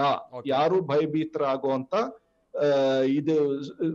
ಇದಲ್ಲ, ಸನ್ನಿವೇಶ ಅಲ್ಲ. ಇದು ಕ್ಲಿಯರ್ ಆಗಿ ಅರ್ಥ ಮಾಡ್ಕೋಬೇಕು. ಯಾರ ಜಮೀನು ಯಾರು ಕೂಡ ಯಾವ ಜಮೀನು ಯಾರು ಕಳ್ಕೊಳ್ಳೋದಿಲ್ಲ. ಯಾಕಂತಂದ್ರೆ ಈ ಅಧಿಸೂಚನೆಯಲ್ಲೇ ಬಹಳ ಕ್ಲಿಯರ್ ಆಗಿ ಹೇಳಿದೆ, ಈ ಅಧಿಸೂಚನೆ ಅಡಿಯಲ್ಲಿ ಖಾಸಗಿ ಜಮೀನಿನ ಮಾಲೀಕತ್ವದ ಬಗ್ಗೆ ಯಾವ ಪ್ರಸ್ತಾವನೆನೂ ಇಲ್ಲ. ಸೊ ಹಾಗಿರುವಾಗ ಜನನ್ನು ಒಕ್ಕಲೆಬ್ಬಿಸ್ಬಿಡ್ತಾರೆ, ರಕ್ತಪಾತ ಆಗೋಗತ್ತೆ, ಇದಾಗೋಗತ್ತೆ ಅಂತ. ಇದು ಬಹಳ ಪಟ್ಟಭದ್ರ ಹಿತಾಸಕ್ತಿಗಳು ಇದನ್ನ ಕ್ರಮೇಣವಾಗಿ ಹಬ್ಬಿಸ್ತಾ ಇದ್ದಾರೆ. ಇದು ಇವತ್ತಲ್ಲ, 3 ವರ್ಷದಿಂದ ಇದು ಯಾವಾಗ ನೋಟಿಫಿಕೇಶನ್ ಆಗಿದೆ ಅವ್ರ ತಲೆ ಎತ್ತುತ್ತಾರೆ, ಇದು ಹಬ್ಬತಾ ಇದೆ. ದಯವಿಟ್ಟು ನನ್ನ ಮನವಿ, ಕಳಕಳಿಯ ಮನವಿ ರೈತ ಬಂಧುಗಳಿಗೆ, ದಯವಿಟ್ಟು ಇದು ಏನು ಆಗೋದಿಲ್ಲ ನಿಮಗೆ. ಇದು ಏನ್ ಮಾಡತ್ತೆ? ಹೌದು, ಈಗ ಉದ್ಭವ ಆಗುವಂತ ಪ್ರಶ್ನೆ ಏನು ಅಂದ್ರೆ, ಮತ್ತೆ ಇದು ಯಾಕೆ ಬೇಕು? ಅದಕ್ಕೆ ಉತ್ತರ ಇಷ್ಟೇ. ಈ ಒಂದು ತುಂಬಾ ಹಾನಿಕಾರವಾಗಿರುವಂತ ಚಟುವಟಿಕೆಗಳು ಅಂದ್ರೆ ಈ ಉಷ್ಣ ಸ್ಥಾವರ, ಇದು ವಿದ್ಯುತ್ ಸ್ಥಾವರಗಳು, ದೊಡ್ಡ ದೊಡ್ಡ ಡ್ಯಾಮ್ಗಳು, ಇವಕ್ಕೆ ಅಡಚಣೆ ಆಗತ್ತೆ. ಹೈವೇಗಳು, ದೊಡ್ಡ ಹೈವೇಗಳು, ಅದರಲ್ಲೂ ಪಾಪ ನಮ್ಮ ರೈತ ಬಂಧುಗಳು ಅವರ ಜಮೀನ ಕಳ್ಕೊತಾರೆ. ಅವ್ರಿಗೆ ಇದು ಆಕ್ಚುಲಿ ರಕ್ಷಕವಚ ಆಗತ್ತೆ ಹೊರತು ಇದು ತೊಂದರೆ ಅಲ್ಲ. ಆದರೆ ಅವರ ಚಟುವಟಿಕೆ ಯಾವುದೇ ತರ ಅವ್ರು ಈಗ ಏನ್ ಚಟುವಟಿಕೆ ಮಾಡ್ತಾ ಇದ್ದಾರೆ ಅದು ಅದೇ ತರ ಕಂಟಿನ್ಯೂ ಆಗತ್ತೆ. ಅದಕ್ಕೆ ಯಾವ ತೊಂದರೆನೂ ಈ ವರದಿಯಿಂದ. ಪ್ರವೀಣ್ ಭಾರ್ಗವ್ ಅವರೇ, ಇನ್ನೊಂದು ಸಂಗತಿ ಅಂತ ನೀವು ಹೇಳಿದ್ರಿ, ಹೌದು, ಈಗ ಆಲ್ರೆಡಿ ರಕ್ಷಿತ ಅರಣ್ಯಗಳು ಅಥವಾ ಈ ಹುಲಿ ಸಂರಕ್ಷಣಾ ವಲಯ ಈ ತರದ್ದೆಲ್ಲವೂ ಕೂಡ ಇದರಲ್ಲಿ ಇನ್ಕ್ಲೂಡ್ ಆಗಿದೆ ಅನ್ನುವಂಥದ್ದು. ಎಕ್ಸಾಕ್ಟ್ಲಿ. ಬಟ್ ಅದರ ಜೊತೆಗೇನೆ ಸುಮಾರು 1576 ಗ್ರಾಮಗಳು ಕೂಡ ಇದರ ವ್ಯಾಪ್ತಿಗೆ ಬರುತ್ತಲ್ವಾ. ಈಗ ಗ್ರಾಮಸ್ಥರಿಗಿರುವಂತ ಆತಂಕ ಏನು ಅಂತ ಅಂದ್ರೆ, ಅದರಲ್ಲೂ ನಮ್ಮ ಜೊತೆಗೆ ಈಗ ಮೋಹನ್ ಕುಮಾರ್ ಅವರು ಹೇಳ್ದಂಗೆ ಪ್ಲಾಂಟೇಶನ್ ಬೆಳೆಗಳನ್ನ ಜಾಸ್ತಿ, ಅಡಿಕೆ, ಕಾಫಿ, ಟೀ ಈ ತರದನ್ನೆಲ್ಲ ಬೆಳೀತಾರೆ. ಈ ಮಳೆಗಾಲ, ಅತಿ ಮಳೆಗಾಲ ಆದಂತ ಸಂದರ್ಭದಲ್ಲಿ ಗೋಡ ಹೊಡಿಸ್ಬೇಕಾಗುತ್ತೆ ಅಥವಾ ಇನ್ನಿತರ ರಾಸಾಯನಿಕಗಳನ್ನ ಸಿಂಪಡಿಸಬೇಕಾಗುತ್ತೆ. ಇಂಥದ್ದನ್ನ ಯಾವ್ದನ್ನು ಕೂಡ ಕೃಷಿ ಚಟುವಟಿಕೆ ನಮ್ಗೆ ಇದೆಲ್ಲ ರಿಸ್ಟ್ರಿಕ್ಷನ್ ಬಂದ್ಬಿಟ್ರೆ ಹೊಡ್ತಾ ಕೊಟ್ಬಿಡುತ್ತೆ ಅನ್ನುವಂಥದ್ದು ಜನರಲ್ ಇರುವಂತ ಆತಂಕ. ಇದಕ್ಕೆ ಬದಲಾಗಿ ಸರ್ಕಾರ ಸಾವಯವ ಕೃಷಿಗೆ ಒತ್ತು ಕೊಡ್ಬೋದಿತ್ತು. ಇದಕ್ಕೆ ಬದಲಿಯಾಗಿ ಬೇರೆ ಏನ್ ಸಿಂಪಡಣೆ ಮಾಡೋದಕ್ಕೆ ಅವಕಾಶ ಇದೆ ಅನ್ನುವಂತಾನೆ ಇಲ್ಲಿ ತನಕ ಸ್ಟಡಿ ಮಾಡ್ಬೇಕಿತ್ತು. ಇದು ಯಾವುದು ಆಗಿಲ್ಲ. ರೈತರಿಗೆ ಏನೂ ಮಾಹಿತಿ ಇಲ್ಲ. ಈಗ ಏಕಾಏಕಿ ಅನುಷ್ಠಾನ ಆಗ್ಬಿಟ್ರೆ ನಮ್ಗೆ ಹೊಡ್ತಾ ಆಗ್ಬಿಡುತ್ತಲ್ವಾ ಅನ್ನುವಂಥದ್ದು ರೈತರ ಆತಂಕ. ಹೇಳಿ ಸರ್. ನೋಡಿ, ಇದ್ರ ಬಗ್ಗೆ ಸುಮಾರು 4 ವರ್ಷದಿಂದ ಸಾಕಷ್ಟು ಸಭೆಗಳು ನಡೆದಿದೆ, ಸಾಕಷ್ಟು ಮೀಟಿಂಗ್ಗಳು ನಡೆದಿದೆ, ಸಾಕಷ್ಟು ಜನ ಇದರಲ್ಲಿ ಪಾಲ್ಗೊಂಡಿದ್ದಾರೆ. ಕ್ಯಾಬಿನೆಟ್ ಸಬ್ ಕಮಿಟಿ ಬೇರೆ ಬೇರೆ ಕಡೆ ಡಿಸ್ಟ್ರಿಕ್ಟ್ ಹೆಡ್ ಕ್ವಾರ್ಟರ್ಸ್ ಗಳಿಗೆ ಹೋಗಿ ಜನರನ್ನ ಭೇಟಿಯಾಗಿ ಜನಸಂಪರ್ಕ ಮಾಡಿಕೊಂಡು ಇದೆಲ್ಲ ನಡೆದಿರುವಂತ ಚಟುವಟಿಕೆಗಳು. ಇದು ರೆಕಾರ್ಡ್ ನಲ್ಲಿದೆ. ಇದು ನಾನ್ ಹೇಳ್ತಾ ಇರೋದಲ್ಲ. ಇದು ನೀವೇ ರೆಕಾರ್ಡ್ ತೆಗೆದ್ರೆ ನಿಮಗೆ ಗೊತ್ತಾಗತ್ತೆ. ಇದರಲ್ಲಿ ನಾನು ಮತ್ತೆ ಒತ್ತಿ ಹೇಳೋದೇನು ಅಂತಂದ್ರೆ, ಯಾವುದೇ ತರ ಕೃಷಿ ಚಟುವಟಿಕೆಗೆ, ಪ್ಲಾಂಟೇಶನ್ ಚಟುವಟಿಕೆಗೆ, ನೀವು ಹೇಳ್ದಂಗೆ ಇದಿರ್ಬೋದು, ಕಾಫಿ ಇರ್ಬೋದು, ಇಲ್ಲ ಇನ್ಯಾವ್ದಾನ ಇರ್ಬೋದು, ಅಡಿಕೆ ಇರ್ಬೋದು, ಯಾವ್ದಾನ ಇರ್ಬೋದು, ಇದು ಯಾವುದಕ್ಕೂ ಇದಕ್ಕೆ ತಗಲೋದೇ ಇಲ್ಲ. ಇದು ಏನು ಅಂತಂದ್ರೆ, ಈ ದೊಡ್ಡ ದೊಡ್ಡ ಉಷ್ಣ ಸ್ಥಾವರಗಳು, ವಿದ್ಯುತ್ ಸ್ಥಾವರಗಳು, ಡ್ಯಾಮ್ಗಳು, ಹೈವೇಗಳು, ಇಂಥದಕ್ಕೆ ಆ ಸೂಕ್ಷ್ಮ ಪರಿಸರ ವಲಯದಲ್ಲಿ ಅವಕಾಶ ಇಲ್ಲ. ಅದು ರೆಡ್ ಕ್ಯಾಟಗರಿ ಆಫ್ ಇಂಡಸ್ಟ್ರೀಸ್. ಇಲ್ಲ ಅಂದ್ರೆ ಬಹಳ ಡೇಂಜರಸ್. ಈಗ ಭೋಪಾಲ್ ಗ್ಯಾಸ್ ಆಯ್ತಲ್ಲ, ಆ ತರದ್ದು ಡೇಂಜರಸ್ ಕೆಮಿಕಲ್ಸ್ ಎಲ್ಲ ಇರುವಂತ ಫ್ಯಾಕ್ಟರಿಗಳು ಬರಕ್ಕಾಗೋದಿಲ್ಲ. ಈಗಲೂ ಕೂಡ ಅದಕ್ಕೆಲ್ಲ ವಿರೋಧ ಇದೆ. ಈ ಮಲೆನಾಡಿಗರು, ಈ ಸೂಕ್ಷ್ಮ ವಲಯದಲ್ಲಿ ಇರುವಂತವ್ರು ಈಗಲೂ ಕೂಡ ಈ ದೊಡ್ಡ ದೊಡ್ಡ ಡ್ಯಾಮ್ ಕಟ್ಟೋದು, ಉಷ್ಣ ಸ್ಥಾವರ, ಇದಕ್ಕೆಲ್ಲ ವಿರೋಧ ಇದೆ. ಹಾಳು ಮಾಡ್ತೀರಂತ. ಯಾವ ಮಟ್ಟಿಗೆ ಅಂತ ಅಂದ್ರೆ, ಸರ್ಕಾರ ಹಾಕುವಂತ ಈ ಅಕೇಶಿಯಾ ಪ್ಲಾಂಟೇಶನ್ ನಾವೀಗ ವಿರೋಧಿಸ್ತಾ ಇರುವಂತ ಟೈಮು. ಇವ್ರು ಮೊದಲು ಸರಿ ಹೋದ್ರೆ ಇನ್ನೆಲ್ಲ ಸರಿ ಹೋಗುತ್ತೆ ಅಂತೇಳಿ. ಬಟ್ ನಾನು ನಿಮ್ ಜೊತೆಗೆ ಮಾತನಾಡ್ತೀನಿ. ಅದಕ್ಕಿಂತ ಮುನ್ನ ನಮ್ಮ ಜೊತೆಗೆ ಡಾಕ್ಟರ್ ಮೋಹನ್ ಕುಮಾರ್ ಅವರು ಹಾಗೆ ಸಂಪರ್ಕದಲ್ಲಿದ್ದಾರೆ. ಡಾಕ್ಟರ್ ಮೋಹನ್ ಕುಮಾರ್ ಅವರೇ, ಈಗ ಪ್ರವೀಣ್ ಭಾರ್ಗವ್ ಅವರು ಹೇಳ್ತಾ ಇದ್ರು ಅಂದ್ರೆ, ಒಂದು ಟೀಮ್ ಮುಖೇನವಾಗಿ ಇದನ್ನ ಎಜುಕೇಟ್ ಮಾಡುವಂತ ಕೆಲಸ ಆಗಿದೆ ಅನ್ನುವಂಥದ್ದನ್ನ, ಅಥವಾ ಬೇರೆ ಬೇರೆ ಕಡೆ ಸಭೆ ಆಗಿದೆ ಅಂತ ಹೇಳೋದನ್ನ. ಆದ್ರೆ ಯಾಕಾಗಿದ್ರೆ ಜನ ಇನ್ನೂ ಕನ್ವಿನ್ಸ್ ಆಗಿಲ್ಲ. ಈಗಲೂ ಯಾಕೆ ಗ್ರಾಮ ಪಂಚಾಯತ್ ಚುನಾವಣೆಗಳನ್ನೇ ಜನ ಬಹಿಷ್ಕರಿಸ್ತಾ ಇದ್ದಾರೆ? ಯಾಕೆ ಅಂತ ಅಂದ್ರೆ, ಜನರು ಯಾರಿಗೆ ತಲುಪಬೇಕಿತ್ತಲ್ಲ ಅವರಿಗೆ ವಿಚಾರ ತಲುಪಿಲ್ಲ, ಗ್ರಾಮಗಳಿಗೆ ತಲುಪಿಲ್ಲ. ಯಾರೋ ಒಂದಷ್ಟು ಅಧಿಕಾರಿಗಳು ದೊಡ್ಡ ದೊಡ್ಡ ರೈತರೆಲ್ಲ ಸೇರ್ಕೊಂಡು ಡಿಸ್ಟ್ರಿಕ್ಟ್ ಮಟ್ಟದಲ್ಲಿ ಸಭೆ ಮಾಡಿದ್ರೆ, ಅಲ್ಲಿ ಉಳುವಂತ ರೈತನಿಗೆ ಈ ವಿಚಾರ ಗೊತ್ತಾಗ್ಬೇಕಲ್ಲ, ಆತಂಕಗೊಂಡಿರೋ ರೈತನಿಗೆ ಈ ವಿಚಾರ ಗೊತ್ತಾಗ್ಬೇಕಲ್ಲ, ಆತನನ್ನು ಎಜುಕೇಟ್ ಮಾಡ್ಬೇಕಲ್ವಾ? ಆ ಕೆಲಸ ರಾಜ್ಯದಲ್ಲಿ ಎಷ್ಟು ಪರಿಣಾಮಕಾರಿಯಾಗಿ ಆಗಿದೆ ನಿಮ್ಮ ಪ್ರಕಾರವಾಗಿ ಮೋಹನ್ ಕುಮಾರ್ ಅವರೇ? ಇಲ್ಲ, ಇದು ಪರಿಣಾಮಕಾರಿಯಾಗಿ ಆಗಿಲ್ಲ. ಅವ್ರು ಹೇಳ್ತಾ ಇರೋದಕ್ಕೆ ನನ್ಗೆ ಒಪ್ಪಿಗೆ ಇಲ್ಲ. ಏನಂತ ಹೇಳಿದ್ರೆ, ಈಗ ನಮ್ಮ ಹಾಸನ ಜಿಲ್ಲೆಯಲ್ಲಿ 37 ಗ್ರಾಮಗಳಿದ್ದಾವೆ. ಇದು ಕಸ್ತೂರಿ ರಂಗನ್ ವರದಿ ಬರುವಂತ ಗ್ರಾಮಗಳು. ಅಲ್ಲಿ ಸಭೆಗಳು, ಇವ್ರು ಹೇಳ್ತಾರೆ ಸಭೆಗಳ ಆಗಿದೆ ಅಂತ, ಅದು ಬರೀ ರೆಕಾರ್ಡ್ ಅಲ್ಲಿ ಇದೆ. ನಿಜವಾದ ಸಭೆಗಳು ಗ್ರಾಮಗಳಲ್ಲಿ ಗ್ರಾಮಸ್ಥರನ್ನು ಕೂರಿಸ್ಕೊಂಡು ಸಭೆ ಆಗಿರೋದಂತೂ ಎಲ್ಲೂ ಇಲ್ಲ. ಆ ಚಿತ್ರಗಳನ್ನು ಎಲ್ಲಾರು ಹಾಕ್ತಾರ, ಹೋಗ್ಲಿ ಸಭೆ ನಡೆದ ಅಂತ ಚಿತ್ರಗಳನ್ನು ತೋರಿಸ್ಲಿ. ಅವ್ರು ಬರೀ ರೆಕಾರ್ಡು, ಸಿಗ್ನೇಚರ್ಸ್ ಇದ್ರೆ ಅದಕ್ಕೆ ನಾವು ಒಪ್ಪೋದಿಲ್ಲ. ಆಯ್ತಾ? ಈಗ ಜೊತೆಗೆ ಏನಾಗಿದೆ, ಅವನು ಈ ಕಸ್ತೂರಿ ರಂಗನ್ ವರದಿ ಇಂಗ್ಲಿಷ್ ಅಲ್ಲಿ ಇದೆ, ಆ ಪ್ರತಿ ಇಂಗ್ಲಿಷ್ ಅಲ್ಲಿ ಇದೆ, ಕನ್ನಡದಲ್ಲಿ ಅದು ಅನುವಾದ ಆಗಿಲ್ಲ. ಸರ್ಕಾರ ಅದು ತಪ್ಪು ಮಾಡಿದೆ. ಅದನ್ನ ಅನುವಾದ ಮಾಡಿ ಕೊಡ್ಬೇಕು. ಯಾವ ರೀತಿ ಕೇರಳದಲ್ಲಿ ಮಲಯಾಳಂ ಅಲ್ಲಿ ಅನುವಾದ ಮಾಡಿ ಪ್ರತಿಯೊಂದು ಗ್ರಾಮಗಳಿಗೆ ಕೊಟ್ಟು, ಗ್ರಾಮಗಳ ಒಂದು ಭೂಪಟವನ್ನು ಇಟ್ಟುಕೊಂಡು, ಅಲ್ಲಿ ಗ್ರಾಮಸ್ಥ ಮುಖಂಡರುಗಳನ್ನು ಸೇರಿಸ್ಕೊಂಡು ಸಭೆಯನ್ನು ಮಾಡಿ, ಅಲ್ಲಿ ಅವರು ಒಪ್ಪಿಗೆ ಪಡೆದು, ಅದನ್ನ ಮತ್ತೆ ನಾನು ಮೊದಲೇ ಹೇಳಿದ ಹಾಗೆ ಅಲ್ಲಿ ಏನು ಗ್ರಾಮವಾಸಿಗಳು ಪ್ರದೇಶಗಳನ್ನ ಡಿಮಾರ್ಕೇಶನ್ ಮಾಡ್ಕೊಂಡು ಮಾಡಿದ್ರೆ ಅದು ಗ್ರಾಮಗಳಿಗೆ ಒಂದು ಅವರಿಗೆ ಅರಿವು ಬರುತ್ತದೆ. ಇಲ್ಲಿ ಅರಿವೇ ಮೂಡಿಸಿಲ್ಲ, ಇದು ಅರಿವು ಬಂದಿಲ್ಲ. ಯಾಕೆ ಇವತ್ತಿನ ದಿವಸ ಜನಗಳು ವಿರೋಧವಾಗಿದ್ದಾರೆ ಅಂದ್ರೆ, ಅವ್ರಿಗೆ ಆತಂಕ ಇದೆ, ಕನ್ಫ್ಯೂಷನ್ ಇದಾರೆ. ಯಾವ್ದು ಸೇರ್ಬಿಡುತ್ತಾ ನಮ್ದು ಏನು ಎಕೋ ಸೆನ್ಸಿಟಿವ್ ಏರಿಯಾದಿಂದ 10 ಕಿಲೋಮೀಟರ್ ಅಂತ ಏನಿದೆ, ಅದು ನಮ್ಮ ಗ್ರಾಮಕ್ಕೂ ಬರುತ್ತಾ ಅಂತ ಭಾರಿ ಗ್ರಾಮಸ್ಥರು ಆತಂಕದಿದ್ದಾರೆ. ಅದನ್ನ ಪರಿಹಾರ ಮಾಡ್ಬೇಕು ಅಂತ ಹೇಳಿದ್ರೆ ಸರ್ಕಾರ ಈಗೊಂದು ಎಕ್ಸರ್ಸೈಸ್ ಮಾಡ್ಬೇಕಾಗತ್ತೆ. ಪ್ರತಿ ಗ್ರಾಮಗಳಿಗೆ ಅಧಿಕಾರಿಗಳು ಹೋಗಿ ಅಲ್ಲಿಯ ಗ್ರಾಮಸ್ಥರ ಜೊತೆ ಕೂತು ಯಾವ್ದಾವ್ದು ಸೇರುತ್ತೆ, ಯಾವ್ದು ಸೇರೋದಿಲ್ಲ ಅಂತ ಅದ್ರ ಬಗೆಹರಿಸ್ಬೇಕು. ಒಂದು. ಎರಡನೇದು ಏನಂತ ಹೇಳಿದ್ರೆ, ಏನೇನು ಕಾರ್ಯಚಟುವಟಿಕೆಗಳು ಮಾಡ್ಲಿಕ್ಕೆ ಇಲ್ಲಿ ರಿಸ್ಟ್ರಿಕ್ಷನ್ಸ್ ಇಲ್ಲ ಇದೆ ಅನ್ನೋದನ್ನು ಸಹ ಮನವರಿಕೆ ಮಾಡ್ಕೊಡ್ಬೇಕು. ಯಾರಿಗೂ ಇದ್ರ ಬಗ್ಗೆ ಅರಿವೇ ಇಲ್ಲ. ಹಾಗಿರುವಾಗ ಸುಮ್ಮನೆ ಸಭೆ ಮಾಡಿದ್ದಾರೆ, ಆಫೀಸಲ್ಲಿ ಕೂತ್ ಮಾಡಿದ್ದಾರೆ, ರೆಕಾರ್ಡ್ ಸಿಗ್ನೇಚರ್ಸ್ ಇದೆ, ಅದು ನಾವು ಗ್ರಾಮಸ್ಥರು ಒಪ್ಪಕ್ಕೆ ತಯಾರಿ. ಮಾತನಾಡ್ತೀನಿ ಪ್ರವೀಣ್ ಭಾರ್ಗವ್ ಅವರೇ, ಇಲ್ಲಿ ನಾನು ಅದೇ ವಿಚಾರವನ್ನ ಹೇಳ್ತಾ ಇದ್ದಿದ್ದು. ನೀವು ಹೇಳಿದ್ರಿ ಒಂದಷ್ಟು ಸಭೆಗಳಾಗಿದೆ ಈ ತರದಾದ್ರು, ಬಟ್ ಗ್ರೌಂಡ್ ಲೆವೆಲ್ಗೆ ಹೋಗಿ ಜನರನ್ನ ಎಜುಕೇಟ್ ಮಾಡುವಂತ ಕೆಲಸ ಆಗಿಲ್ಲ ಪ್ರವೀಣ್ ಭಾರ್ಗವ್ ಅವರೇ. ಈಗ ಶಿವಮೊಗ್ಗದ ವಿಚಾರವಾಗಿ ಬರೋದಾದ್ರೆ ಸುಮಾರು 492ಕ್ಕೆ ಹೆಚ್ಚಿನ ಗ್ರಾಮಗಳಿದೆ, ಬಹುಶಃ ರಾಜ್ಯದ ಮಟ್ಟಿಗೆ ಅತಿ ಹೆಚ್ಚಿನ ಗ್ರಾಮಗಳಿರುವಂತದ್ದು. ಎಲ್ಲೂ ಕೂಡ ನಾವು ಗ್ರಾಮ ಪಂಚಾಯತ್ ಮಟ್ಟಕ್ಕೆ ಹೋಗಿ ಅಧಿಕಾರಿಗಳು ಜನರನ್ನ ಸೇರಿಸಿ, ಈಗ ತಾನೇ ಹೇಳ್ತಾ ಇದ್ರಲ್ಲ ಮೋಹನ್ ಕುಮಾರ್ ಅವರು, ಅಟ್ಲೀಸ್ಟ್ ಅಧಿಸೂಚನೆಯಲ್ಲಿರುವಂತದ್ದು ಅಥವಾ ವರದಿಯಲ್ಲಿರುವಂತದನ್ನ ಕನ್ನಡಕ್ಕೆ ತರ್ಜುಮೆ ಮಾಡಿ ಕೊಡುವಂತ ಕೆಲಸನೂ ಕನಿಷ್ಠ ಕೆಲಸ ಆಗಿಲ್ಲ. ಇಂಥ ಟೈಮ್ ನಲ್ಲಿ ಜನ ಹೆದರದೆ ಇನ್ನೇನಾಗುತ್ತೆ? ನಾನು ಒಪ್ತೀನಿ ಅದು ಕನ್ನಡಕ್ಕೆ ಮಾಡಿ ಅಧಿಸೂಚನೆಯನ್ನ ಹಂಚುವಂತ ಕೆಲಸ ಖಂಡಿತ ಆಗ್ಬೇಕಾಗಿತ್ತು, ಅದು ಆಗಿಲ್ಲ. ಅದ್ರ ಬಗ್ಗೆ ನಾನು ಖಂಡಿತ ಒಪ್ತೀನಿ. ನಾನೊಂದ್ ಸಣ್ಣ ನನ್ನ ವೈಯಕ್ತಿಕ ಅಭಿಪ್ರಾಯ, ಒಂದು ಉದಾಹರಣೆ ಕೊಡ್ತೀನಿ. ನಾನು ಒಂದು ಸಣ್ಣ ಖಾಸಗಿ ಕಾಫಿ ಜಮೀನ್ ನನ್ನ ಹತ್ರ ಇದೆ, ನಾನು ಅದರ ಮಾಲೀಕ. ನಾನಲ್ಲಿ ತಗೊಂಡಾಗ ನಮ್ಮ ಸ್ನೇಹಿತರೊಬ್ರು ಪಕ್ಕದಲ್ಲೇ ಇದ್ರು. ಅವ್ರು ಕೇಳಿದ್ರು, ನೀವು ತಗೊಂಡ್ಬಿಟ್ರ, ಮತ್ ಕಸ್ತೂರಿ ರಂಗನ್ ಬರುತ್ತೆ, ಏನಾಯ್ತು ಅಂತ. ನಾನು, ನೀವೇ ತಗೊಂಡ್ಬಿಟ್ಟ ಮೇಲೆ ಆಯ್ತು ಬಿಡಿ, ನಮ್ಗೇನು ತೊಂದರೆ ಆಗೋದಿಲ್ಲ. ಸೊ ಇದ್ರ ಬಗ್ಗೆ ಎಷ್ಟೇ ಈ ಜನಪ್ರತಿನಿಧಿಗಳು ಮತ್ತೆ ಸರ್ಕಾರ ಖಂಡಿತ ಇದಕ್ಕೆ ಇನ್ನ ಒತ್ತು ಕೊಟ್ಟು ಜನನ್ನ ಜೊತೆ ಸೇರ್ಸ್ಕೋಬೇಕು. ಅದಕ್ಕೆ ನಾನು ಯಾವ ಇದು ನಾನು ಅದು ತಪ್ಪು ಅಂತ ಅದು ಖಂಡಿತ ಹೇಳ್ತಾ ಇಲ್ಲ. ಆದ್ರೆ ನಾನ್ ನಿಮ್ಮ ಮಾಧ್ಯಮದ ಮೂಲಕ ನಾನು ನಮ್ಮ ರೈತ ಬಂಧುಗಳಿಗೆ ಏನ್ ಹೇಳ್ಬೇಕು ಅಂತ ಬಯಸ್ತೀನಿ ಅಂದ್ರೆ, ಖಂಡಿತ ದಯವಿಟ್ಟು ಈ ಆಗು ಹೋಗು ಈ ತಪ್ಪು ಮಾಹಿತಿಗಳನ್ನ ನಂಬೇಡಿ. ಯಾರ ಯಾಕಂದ್ರೆ ಎನ್ವೈರನ್ಮೆಂಟ್ ಆಕ್ಟ್ ಅಡಿಯಲ್ಲಿ ಜಮೀನ್ ಇದು ಅಕ್ವೈರ್ ಮಾಡಕ್ಕೆ ಅವಕಾಶನೇ ಇಲ್ಲ. ಯಾರು ಇದನ್ನೆಲ್ಲ ಹಬ್ಬಿಸ್ತಾ ಇದ್ದಾರೆ, ಯಾಕೆ ಹಬ್ಬಿಸ್ತಾ ಇದ್ದಾರೆ ನನಗೆ ಅರ್ಥ ಆಗ್ತಾ ಇಲ್ಲ. ಇನ್ನೊಂದು ವಿಷಯ ಏನು ಅಂತ ಅಂದ್ರೆ, ಇಲ್ಲಿ ಅಧಿಸೂಚನೆಯಲ್ಲೇ ಕ್ಲಿಯರ್ ಕಟ್ ಆಗಿ ಹೇಳಿದೆ, ಎಲ್ಲಾ ತರ ಕೃಷಿ ಚಟುವಟಿಕೆಗಳು ಹೇಗೆ ನಡೀತಾ ಇತ್ತು ಅದೇ ತರ ನಡ್ಕೊಂಡು ಹೋಗತ್ತೆ. ಗೊಬ್ಬರಗಳನ್ನ ಗೌರ್ಮೆಂಟ್ ಗೊಬ್ಬರನೋ ಮತ್ತೊಂದು ಗೊಬ್ಬರನೋ ಇದನ್ನೆಲ್ಲ ಹಾಕಕ್ ಮುಂದೆನೂ ಅವಕಾಶ ಇರುತ್ತಾ? ಹಾಗಾದ್ರೆ ಪ್ರವೀಣ್ ಭಾರ್ಗವ್ ಅವರೇ, ಅದೆಲ್ಲ ತಪ್ಪು. ಆತರ ಎಲ್ಲೂ ಇಲ್ಲ. ನನಗೆ ತೋರಿಸಿ ಬೇಕಾದ್ರೆ ಒಂದೊಂದು ಲೈನ್ ಕೂಡ ನಾನು ಓದಿದ್ದೀನಿ ಆ ಅಧಿಸೂಚನೆಯಲ್ಲಿ. ಆ ತರದ್ ಯಾವುದೂ ಇಲ್ಲ.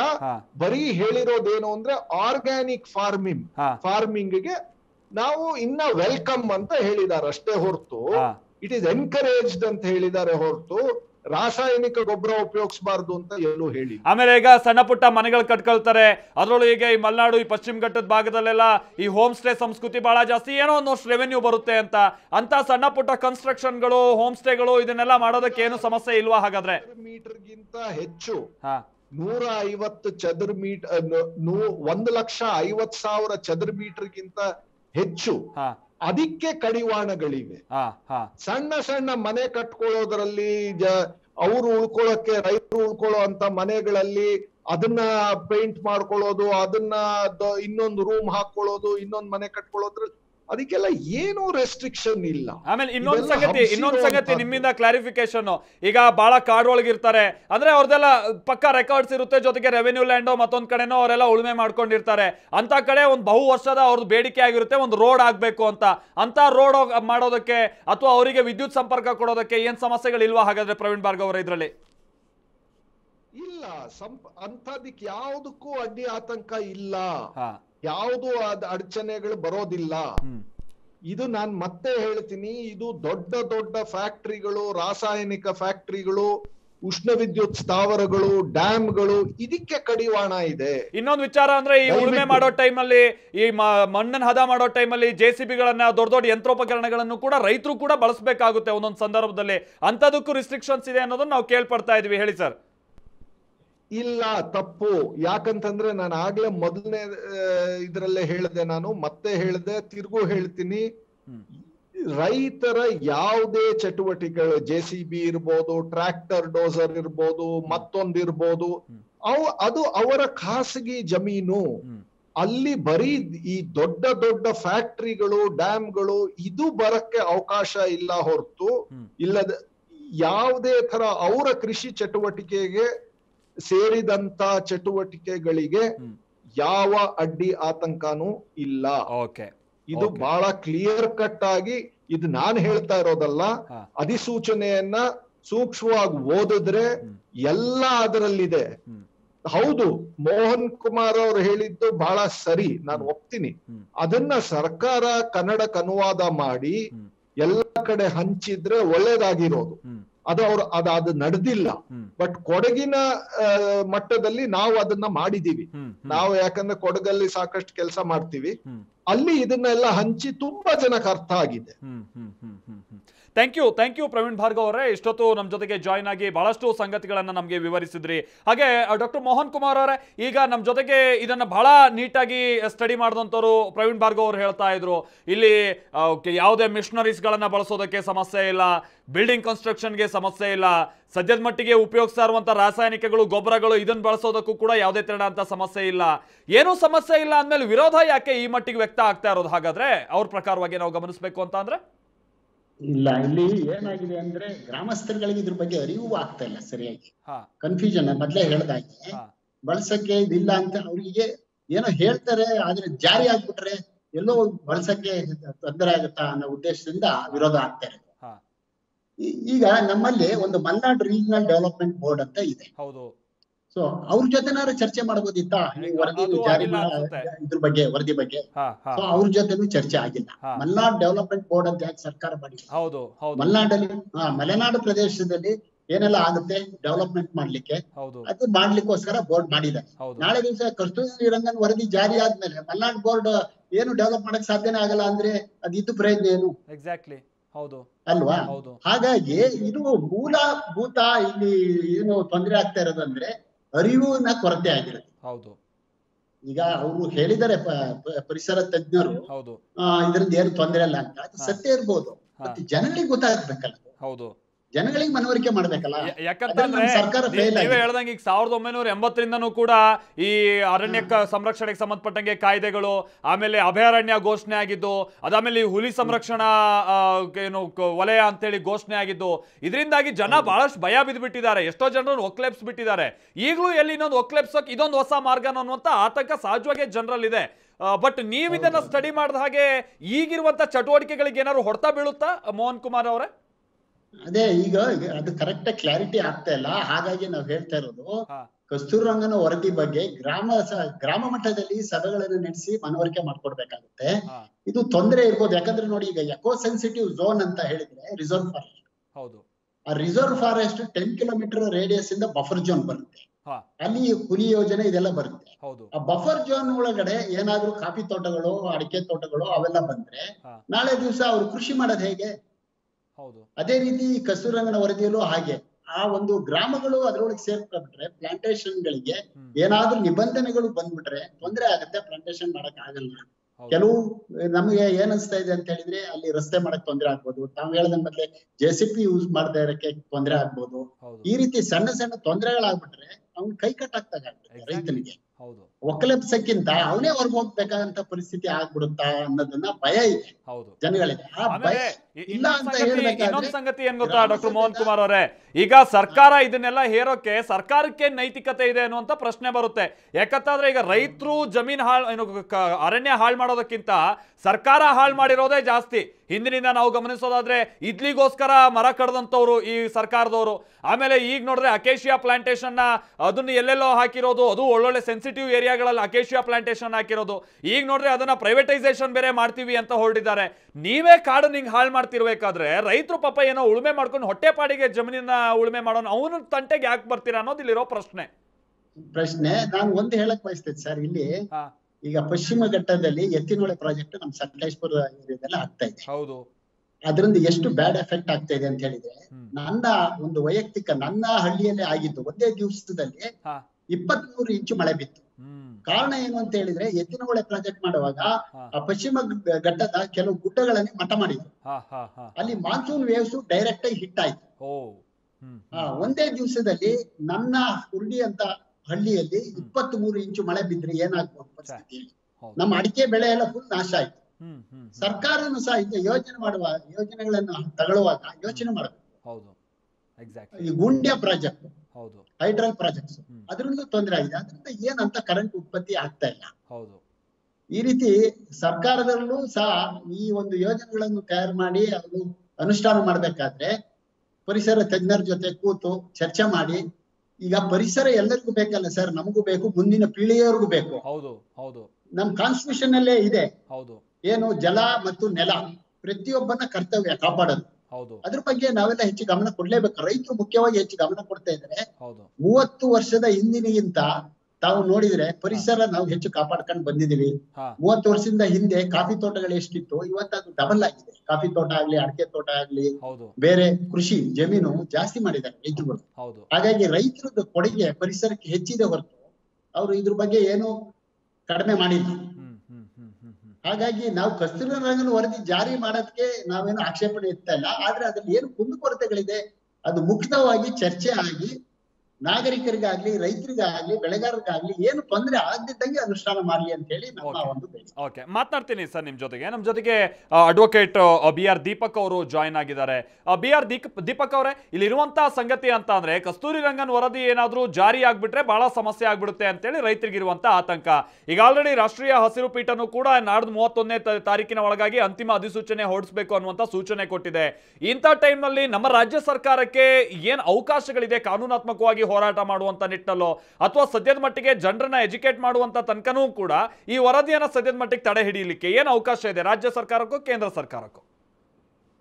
ನೋಡಿ, ರಾಜ್ಯ ಸರ್ಕಾರ ಕೇಂದ್ರ ಸರ್ಕಾರ ಎರಡೂ ಕೂಡ ಮಾಡಿದಂತಹ ಎರಡು ದೊಡ್ಡ ನಿರ್ಧಾರಗಳೇನು ಅಂತ ಹೇಳಿದ್ರೆ, ಮೊದಲು ಮಾಧವ್ ಗಾಡ್ಗಿಲ್ ಅವರನ್ನ ರಿಪೋರ್ಟ್ ಮಾಡಿ ಅಂತ ಕೊಟ್ಟರು. ಹೌದು, ಮಾಧವ್ ಗಾಡ್ಗಿಲ್ ಅವ್ರ ರಿಪೋರ್ಟ್ 2011ರಲ್ಲಿ ಐ ಥಿಂಕ್ ನಾನು ವಿಡಿಯೋದಲ್ಲಿ ಕಾಣಿಸ್ತಾ ಇತ್ತು ಅಂದ್ರೆ ಇದೇ ಪುಸ್ತಕ ನೋಡಿ ತೋರಿಸ್ತಾ ಇದೀನಿ, ಎಷ್ಟು ದಪ್ಪ ಇದೆ, ಕೇಳಿಸ್ತಾ ಇದೆ. ಹೌದು ಹೌದು ಹೌದು, ಕಾಣಿಸ್ತಾ ಇದೆ. ಹೌದು, ಇದು ಮಾಧವ್ ಗಾಡ್ಗಿಲ್ ಅವರು ಕೊಟ್ಟಂತಹ ರಿಪೋರ್ಟ್ 2011ರಲ್ಲಿ ಪೂರ್ತಿ ಸರ್ವೆ ಮಾಡಿ ಮಾಡಿದಂತಹ ರಿಪೋರ್ಟ್ ಇದು. ಕಸ್ತೂರಿ ರಂಗನ್ ಅವ್ರ ರಿಪೋರ್ಟ್ ತೋರಿಸ್ತೀನಿ. ಇದೆಲ್ಲ ನನ್ನ ಕೈ ಹೆಂಗ್ ಬಂತು ಅಂತ ಹೇಳಿದ್ರೆ, ನಾನು ಆನೆಯ ರಹದಾರಿಗೆ ಹೈಕೋರ್ಟ್ ನಲ್ಲಿ ಕೇಸ್ ನಡೆಸಿದಾಗ 2013 ನಮ್ಮ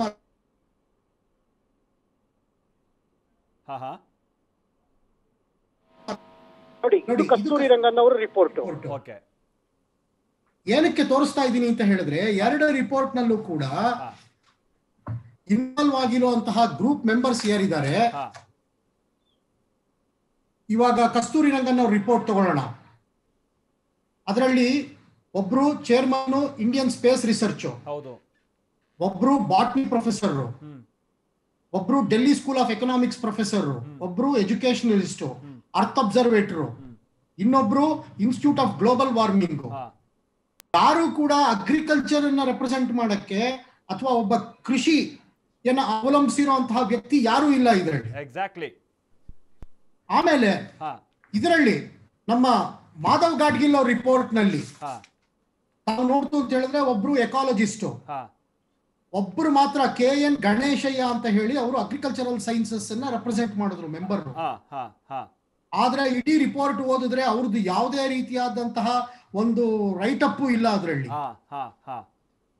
ಇವತ್ತು ನಮ್ಮ ನಾಡಿನಲ್ಲಿ ಅಥವಾ ನಮ್ಮ ವೆಸ್ಟರ್ನ್ ಘಾಟ್ಸ್ ಅನ್ನ ನಾವು ತಗೋತು ಅಂತ ಹೇಳಿದ್ರೆ ಏನಾಗುತ್ತೆ ಅಂದ್ರೆ, ಇದು ಬಹಳ ದೊಡ್ಡ ವಿಷಯ. ಹೌದು. ಆದ್ರೆ ಇದಕ್ಕೆ ಬೇಕಾಗಿರುವಂತಹ ಡೆವಲಪ್ಮೆಂಟ್ಸ್ ಏನು ಅಂತ ಹೇಳಿದ್ರೆ, ಯಾವುದೇ ರೀತಿಯಾದಂತಹ ಇನ್ಸೋಟೋ ಕನ್ಸರ್ವೇಷನ್ ಆಗ್ಲಿ ಅಥವಾ ಎಕ್ಸಿಟೋ ಕನ್ಸರ್ವೇಷನ್ ಆಗ್ಲಿ ಯಾವ ಒಂದು ವಿಧಾನದಲ್ಲಿ ಮಾಡಬೇಕು ಅನ್ನೋದು ಯಾರಿಗೂ ಗೊತ್ತಾಗ್ತಾ ಇಲ್ಲ. ಹೌದು ಹೌದು. ಆಮೇಲೆ ಇನ್ನೊಂದು ವಿಷಯ ನಾನು ಏನ್ ಹೇಳ್ಬೇಕು ಅಂತ ಇಷ್ಟಪಡಿಸ್ತೀನಿ ಅಂತ ಹೇಳಿದ್ರೆ, ನಾನು ಆರ್ಗ್ಯುಮೆಂಟ್ ಮಾಡಬೇಕಾದ್ರೆ ಎನ್ವೈರನ್ಮೆಂಟಲ್ ಕೇಸಸ್ ನಲ್ಲಿ ನಾನು ನಮ್ಮ ಡೇವಿಡ್ ಅಟೆನ್ಬರೆ ಅವ್ರದ್ದು ಒಂದು ಸ್ಟೇಟ್ಮೆಂಟ್ ಅನ್ನ ನಾನು ಜ್ಞಾಪಿಸ್ಕೋತೀನಿ. You can expand anything on earth, but you cannot expand earth. Exactly. ಹೌದು. ನೀವು ಭೂಮಿನ ಅಗಲ ಮಾಡಕ್ ನಿಮ್ಗೆ ತಾಕತ್ತಿದ್ರೆ ನೀವು ಎಷ್ಟಾನ ಪ್ರಾಜೆಕ್ಟ್ಗಳು ಹಾಕೊಳ್ಳಿ, ಎಷ್ಟಾನ ಮಾಡಿ. ಆದ್ರೆ ಎಲ್ಲಾ ರೀತಿಯಾದಂತಹ ಇವತ್ತು ಹೈಡ್ರೋ ಎಲೆಕ್ಟ್ರಿಕ್ ಪ್ರಾಜೆಕ್ಟ್ಸ್ ಇರ್ಬೋದು, ಇಲ್ಲ ರೋಡ್ ಕಟಿಂಗ್ಸ್ ಇರ್ಬೋದು, national highway, state highway cuttings ಇರ್ಬೋದು, ಎಲ್ಲದಕ್ಕೂ ಬೇಕಾಗ್ತಾ ಇರೋದು inter connecting of people, inter connecting of ಅವರ ಒಂದು ಕಮರ್ಷಿಯಲ್ ಟ್ರಾನ್ಸಾಕ್ಷನ್ಸ್ ಇದೆ. ಕಮರ್ಷಿಯಲ್ ಟ್ರಾನ್ಸಾಕ್ಷನ್ಸ್ ಅನ್ನೇ ನೋಡ್ತಾ ಇದ್ದಾರೆ ಹೊರತು ಮುಂದಿನ ಪೀಳಿಗೆಗೆ ನೀವು ಏನ್ ಕೊಡ್ತೀರಾ ಅನ್ನೋದು ಯಾರು ನೋಡ್ತಿಲ್ಲ. ನಾಳೆ ನಮ್ಗೆಲ್ಲ ಏನ್ ಹೇಳಿ ಅಟ್ಲೀಸ್ಟ್ ಹುಲಿ ಸಿಂಹ ಎಲ್ಲ ನೋಡಿದ್ವಿ, ಆದ್ರೆ ನಾಳೆ ಎಲ್ಲ ಫೋಟೋದಲ್ಲಿ ನೋಡುವಂತ ಪರಿಸ್ಥಿತಿ ಬರುತ್ತೆ. ಬಟ್ ಬಿ ಆರ್ ದೀಪಕ್ ಅವರೇ, ನೀವು ಬಹುಶಃ ಈ ವರದಿಯನ್ನ ಗಮನಿಸಿರೋ ಹಾಗೆ ಅಕಸ್ಮಾತ್ ಇದು ಕಂಪ್ಲೀಟ್ ಆಗಿ ಅನುಷ್ಠಾನ ಆದ್ರೆ ಈ ಹಳ್ಳಿಗಾಡಿನ ಜನಕ್ಕೆ, ಅದರೊಳಗೆ 1576 ಗ್ರಾಮಸ್ಥರಿಗೆ ಏನಾದ್ರು ಅವರ ಇಂದಿನ ಚಟುವಟಿಕೆಗಳ ಮೇಲೆ ಏನಾದ್ರು ಬಹಳ ಹೊಡೆತ ಕೊಡೋ ಹಾಗಿದೆಯಾ ನೀವು ಗಮನಿಸಿರೋ ಹಾಗೆ? ಸರ್ ಖಂಡಿತ ಇದನ್ನ ಬರೀ ನೀವು ಗ್ರಾಮಸ್ಥರ ಬಗ್ಗೆ ಮಾತಾಡ್ತಾ ಇದ್ದೀರಾ. ನಾನ್ ಹೇಳೋದು ಇದರಲ್ಲಿ ಇವತ್ತು 2005ರಲ್ಲಿ ಒಂದು ಕಾನೂನು ಬಂತು, ಬುಡಕಟ್ಟು ಜನಾಂಗದ ಅವರ ಒಂದು ಹಕ್ಕುಗಳನ್ನ ಪ್ರೊಟೆಕ್ಷನ್ ಮಾಡಕ್ಕೆ. ಅದಕ್ಕೆ ನಾವು scheduled tribes and other traditional forest dwellers act ಅಂತ ಹೇಳ್ತೀವಿ. ತಾವು Orissa mining corporation judgment supreme court ಒತ್ತು ಅಂತ ಹೇಳಿದ್ರೆ, ಮಾಧವ್ ಗಾಡ್ಗಿಲ್ ರಿಪೋರ್ಟ್ ಆಗ್ಲಿ ಅಥವಾ ಕಸ್ತೂರಿ ರಂಗನ್ ರಿಪೋರ್ಟ್ ಆಗ್ಲಿ, ಈ ಪರ್ಟಿಕ್ಯುಲರ್ ಆಕ್ಟ್ ಏನಿದೆ ಸ್ಪೆಷಲ್ ಆಕ್ಟ್, ಇದನ್ನ ಕನ್ಸಿಡರೇ ಮಾಡಿಲ್ಲ. ಯಾಕೆ? ಬುಡಕಟ್ಟು ಜನಾಂಗದವರು ಮೊದಲು ಅವರ ರೈಟ್ಸ್ ಅನ್ನ ಪ್ರೊಟೆಕ್ಟ್ ಮಾಡಬೇಕು, ಆಮೇಲೆ ಬೇರೆ ಬಂದು ನೆಕ್ಸ್ಟ್ ಕಮ್ಸ್ ದಿ ಅಗ್ರಿಕಲ್ಚರಿಸ್ಟ್, ಅದಾದ್ಮೇಲೆ ಬಂದು ಉಳಿದಿರುವಂತಹ ಜನಾಂಗ. ಈ ಪರ್ಟಿಕ್ಯುಲರ್ ಪ್ರಾಜೆಕ್ಟ್ಸ್ ಎರಡನ್ನೂ ನಾವು ತಗೊಂಡು ಅಂದಾಗ ಯಾರು ಕೂಡ ಡೀಪ್ ರೂಟ್ ಆಗಿ ಇದನ್ನ ಸ್ಟಡಿನೇ ಮಾಡಲಿಲ್ಲ. ಅಲ್ಲ, ಈಗ ಇಲ್ಲಿ ಬುಡಕಟ್ಟು ಜನಾಂಗನೋ ಅಥವಾ ಹಳ್ಳಿಗಾಡಿನ ಜನನೋ ರೈತರು ಅವರ ರೈಟ್ಸ್ ಹೊಡ್ತಾ ಕೊಡೋಂಗಿದ್ಯಾ ಈ ರಿಪೋರ್ಟ್? ಖಂಡಿತ ಹೊಡ್ತಾ ಬಿದ್ದೇ ಬೀಳುತ್ತೆ. ಆಮೇಲೆ ಬುಡಕಟ್ಟು ಜನಾಂಗದವ್ರಿಗೆ ಏನಾನ ಹೊಡ್ತಾ ಬಿತ್ತು ಅಂತ ಹೇಳಿದ್ರೆ ಅದನ್ನ ಪ್ರೊಟೆಕ್ಟ್ ಮಾಡಕ್ಕೆ ನಾನು ಹೇಳದ್ನಲ್ಲ 2005 ಒಂದು ಆಕ್ಟ್ ಇದೆ, scheduled tribes and other traditional forest dwellers act ಅಂತ. ಅದು ಯಾವುದೇ ರೀತಿಯಾದಂತಹ ಪ್ರಾಜೆಕ್ಟ್ಗಳು ಇರ್ಬೋದು, ಯಾವುದೇ ರೀತಿಯಾದಂತಹ ಕಮರ್ಷಿಯಲ್ ವೆಂಚರ್ಸ್ ಇರ್ಬೋದು, ಅದು ಗವರ್ನಮೆಂಟ್ ಆಗಿರ್ಬೋದು, ಇಲ್ಲ ಯಾವ್ದಾದ್ರು NGOಗಳಾಗಿರ್ಬೋದು, ಯಾವುದೇ ಜೊತೆ ಇಂಟರ್ಲಿಂಕ್ ಮಾಡ್ಕೊಂಡು ಮಾಡಬಹುದು. This is directly violative of the fundamental rights of the scheduled tribes. ಹೇಗೆ ದೀಪಕ್ ಅವರೇ, ಅಂದ್ರೆ ನಮ್ ಜೊತೆಗೆ ಈಗ ಪ್ರವೀಣ್ ಭಾರ್ಗವ್ ಅವ್ರು ಮಾತನಾಡೋ ಟೈಮಲ್ಲಿ ಹೇಳ್ತಾ ಇದ್ರು, ನೀವು JCB ಗಳನ್ನ ಬಳಸಿ ಸಮಸ್ಯೆ ಆಗಲ್ಲ, ಮನೆ ಕಟ್ಟಿ ಸಮಸ್ಯೆ ಆಗಲ್ಲ, ರಾಸಾಯನಿಕಗಳನ್ನ ಗೊಬ್ಬರಗಳನ್ನ ಬಳಸ್ತಾ ಇದ್ದೀರಾ, ಬಳಸಿ ಸಮಸ್ಯೆ ಆಗಲ್ಲ, ತೋಟ ಮಾಡ್ತೀರಾ, ಮಾಡಿ ಸಮಸ್ಯೆ ಆಗಲ್ಲ. ಏನು ಅಂತಾರೆ, ಉಷ್ಣ ವಿದ್ಯುತ್ ಸ್ಥಾವರನೋ ಅಥವಾ ದೊಡ್ಡ ದೊಡ್ಡ ಡ್ಯಾಮ್ಗಳೋ ಈ ತರದಕ್ಕೆ ಅವಕಾಶ ಇಲ್ಲ ಅನ್ನುವಂತ ಹೇಳ್ತಾ ಇದ್ರು. ಇದರಿಂದ ರೈತರಿಗೆ ಹೆಂಗ್ ಸಮಸ್ಯೆ ಆಗುತ್ತೆ ಹಾಗಾದ್ರೆ ನೀವು ಸ್ಟಡಿ ಮಾಡಿರೋ ಪ್ರಕಾರವಾಗಿ? ರೈತರಿಗೆ ಸಮಸ್ಯೆ ಆಗೋದು ಏನು ಅಂತ ಹೇಳ್ತೀನಿ ಕೇಳಿ. ಇಲ್ಲಿ ಬರೀ ರೈತ ಸಮಸ್ಯೆ ಅನ್ನೋದು ಒಂದು ವಿಷಯ ಆಯ್ತು ಅಂತ ಹೇಳಿದ್ರೆ, western Ghats is not only for agriculturist, it is for everyone. ಹೌದು, ನಾನು ಬರೀ ಬುಡಕಟ್ಟು ಜನಾಂಗದ್ದೇ ಮಾತಾಡ್ತಾ ಇಲ್ಲ. ಈ ರೀತಿಯಾಗಿ ಯಾರಿಗೆ ಒಬ್ರಿಗೆ ತೊಂದರೆ ಆದ್ರೂ ಕೂಡ ಇವಾಗ ಯಾವುದೇ ಪ್ರಾಜೆಕ್ಟ್ ನಲ್ಲಿ, ಇವಾಗ ನಾನೊಂದು ಒಬ್ಬ ಎನ್ವೈರನ್ಮೆಂಟಲ್ ಅಡ್ವೊಕೇಟ್ ಆಗಿ ಒಂದು ಪಬ್ಲಿಕ್ ಇಂಟ್ರೆಸ್ಟ್ ಲಿಟಿಗೇಷನ್ ಅನ್ನ ನಾನು ಶುರು ಮಾಡ್ತೀನಿ ಅನ್ಕೊಳ್ಳಿ. ಇವರು ಈ ರೀತಿಯಾದಂತಹ ವಿಷಯಗಳನ್ನ ಕಾನ್ಸಂಟ್ರೇಟ್ ಮಾಡಿ ಅದಕ್ಕೆ ಬೇಕಾಗಿರುವಂತಹ ಪರ್ಮಿಷನ್ಸ್ ಕ್ಲಿಯರೆನ್ಸ್ಗಳನ್ನ ತಗೋಬೇಕು. ಅಂಡ್ ಇವತ್ತು they are all protected under the constitution. ಇವಾಗ ಒಂದು ಕಮ್ಯುನಿಟಿ ಇದೆ, ಜೇನ್ ಕುರುಬ ಕಮ್ಯುನಿಟಿ ಮೈಸೂರಿನಲ್ಲಿ, ಮತ್ತೆ ಜೇನ್ ಕುರುಬರು ಮತ್ತೆ ಎರವರು, ಇವರಿಬ್ರು ಪರ್ಟಿಕ್ಯುಲರ್ಲಿ ವಲ್ನರಬಲ್ ಟ್ರೈಬ್ಸ್. ಇವ್ರಿಗೆ ಡೈರೆಕ್ಟ್ ಪ್ರೊಟೆಕ್ಷನ್ ಇದೆ ಪ್ರೆಸಿಡೆಂಟ್ ಇಂದ. ಇಂಥವ್ರನ್ನ ನೀವು ಕಾಡಿನಿಂದ ರಿಹಾಬಿಲಿಟೇಷನ್ ಅನ್ನೋ ಹೆಸರಿನಲ್ಲಿ ಇವರನ್ನ ಬೇರೆ ಕಡೆ ಮಾಡುವಂತ ಪರಿಸ್ಥಿತಿ ಬಂದಾಗ ಈ ಪರ್ಟಿಕ್ಯುಲರ್ ಆಕ್ಟ್ ಏನ್ ಹೇಳಿದೆ, scheduled tribes and other traditional forest dwellers act ಅಂತ, ಇದು ಅಪ್ಲೈ ಆಗ್ಬಿಡುತ್ತೆ.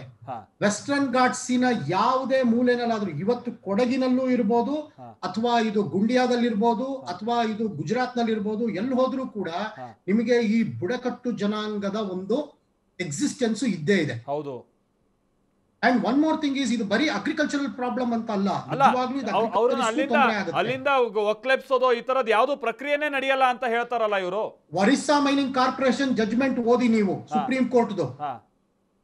ಆಮೇಲೆ ಇನ್ನೊಂದೇನು ಅಂತ ಹೇಳಿದ್ರೆ, ರೆವಿನ್ಯೂ ಡಿಪಾರ್ಟ್ಮೆಂಟ್ಗೂ, ಫಾರೆಸ್ಟ್ ಡಿಪಾರ್ಟ್ಮೆಂಟ್ಗೂ, ಎಲೆಕ್ಟ್ರಿಸಿಟಿ ಡಿಪಾರ್ಟ್ಮೆಂಟ್ಗೂ 3 ಜನಕ್ಕೂ ಕನೆಕ್ಷನ್ನೇ ಇಲ್ಲ ಈ ದೇಶದಲ್ಲಿ.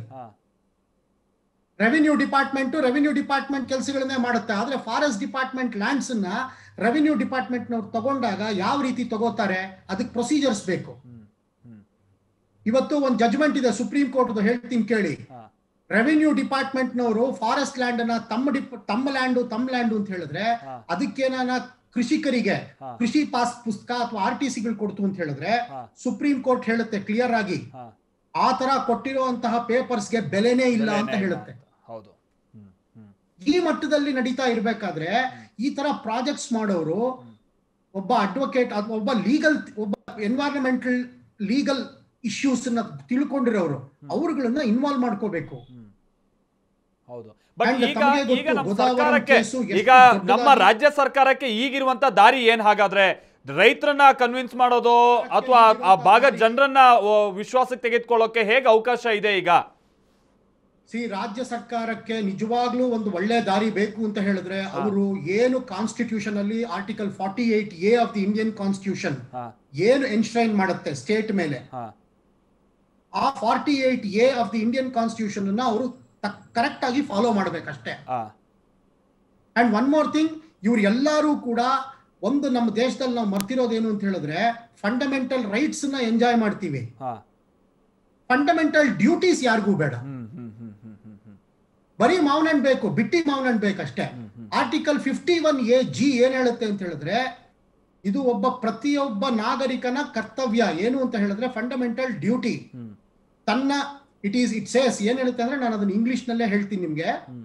It is the fundamental duty of every citizen of the country to protect his forest, his wildlife, his nature ಅಂತ ನೀವು ರೈಟ್ ಕೊಟ್ಟಾಗ ಅಲ್ಲಿ ಡಾಕ್ಟ್ರಿನ್ ಆಫ್ ಪಬ್ಲಿಕ್ ಟ್ರಸ್ಟ್ ಬರುತ್ತೆ.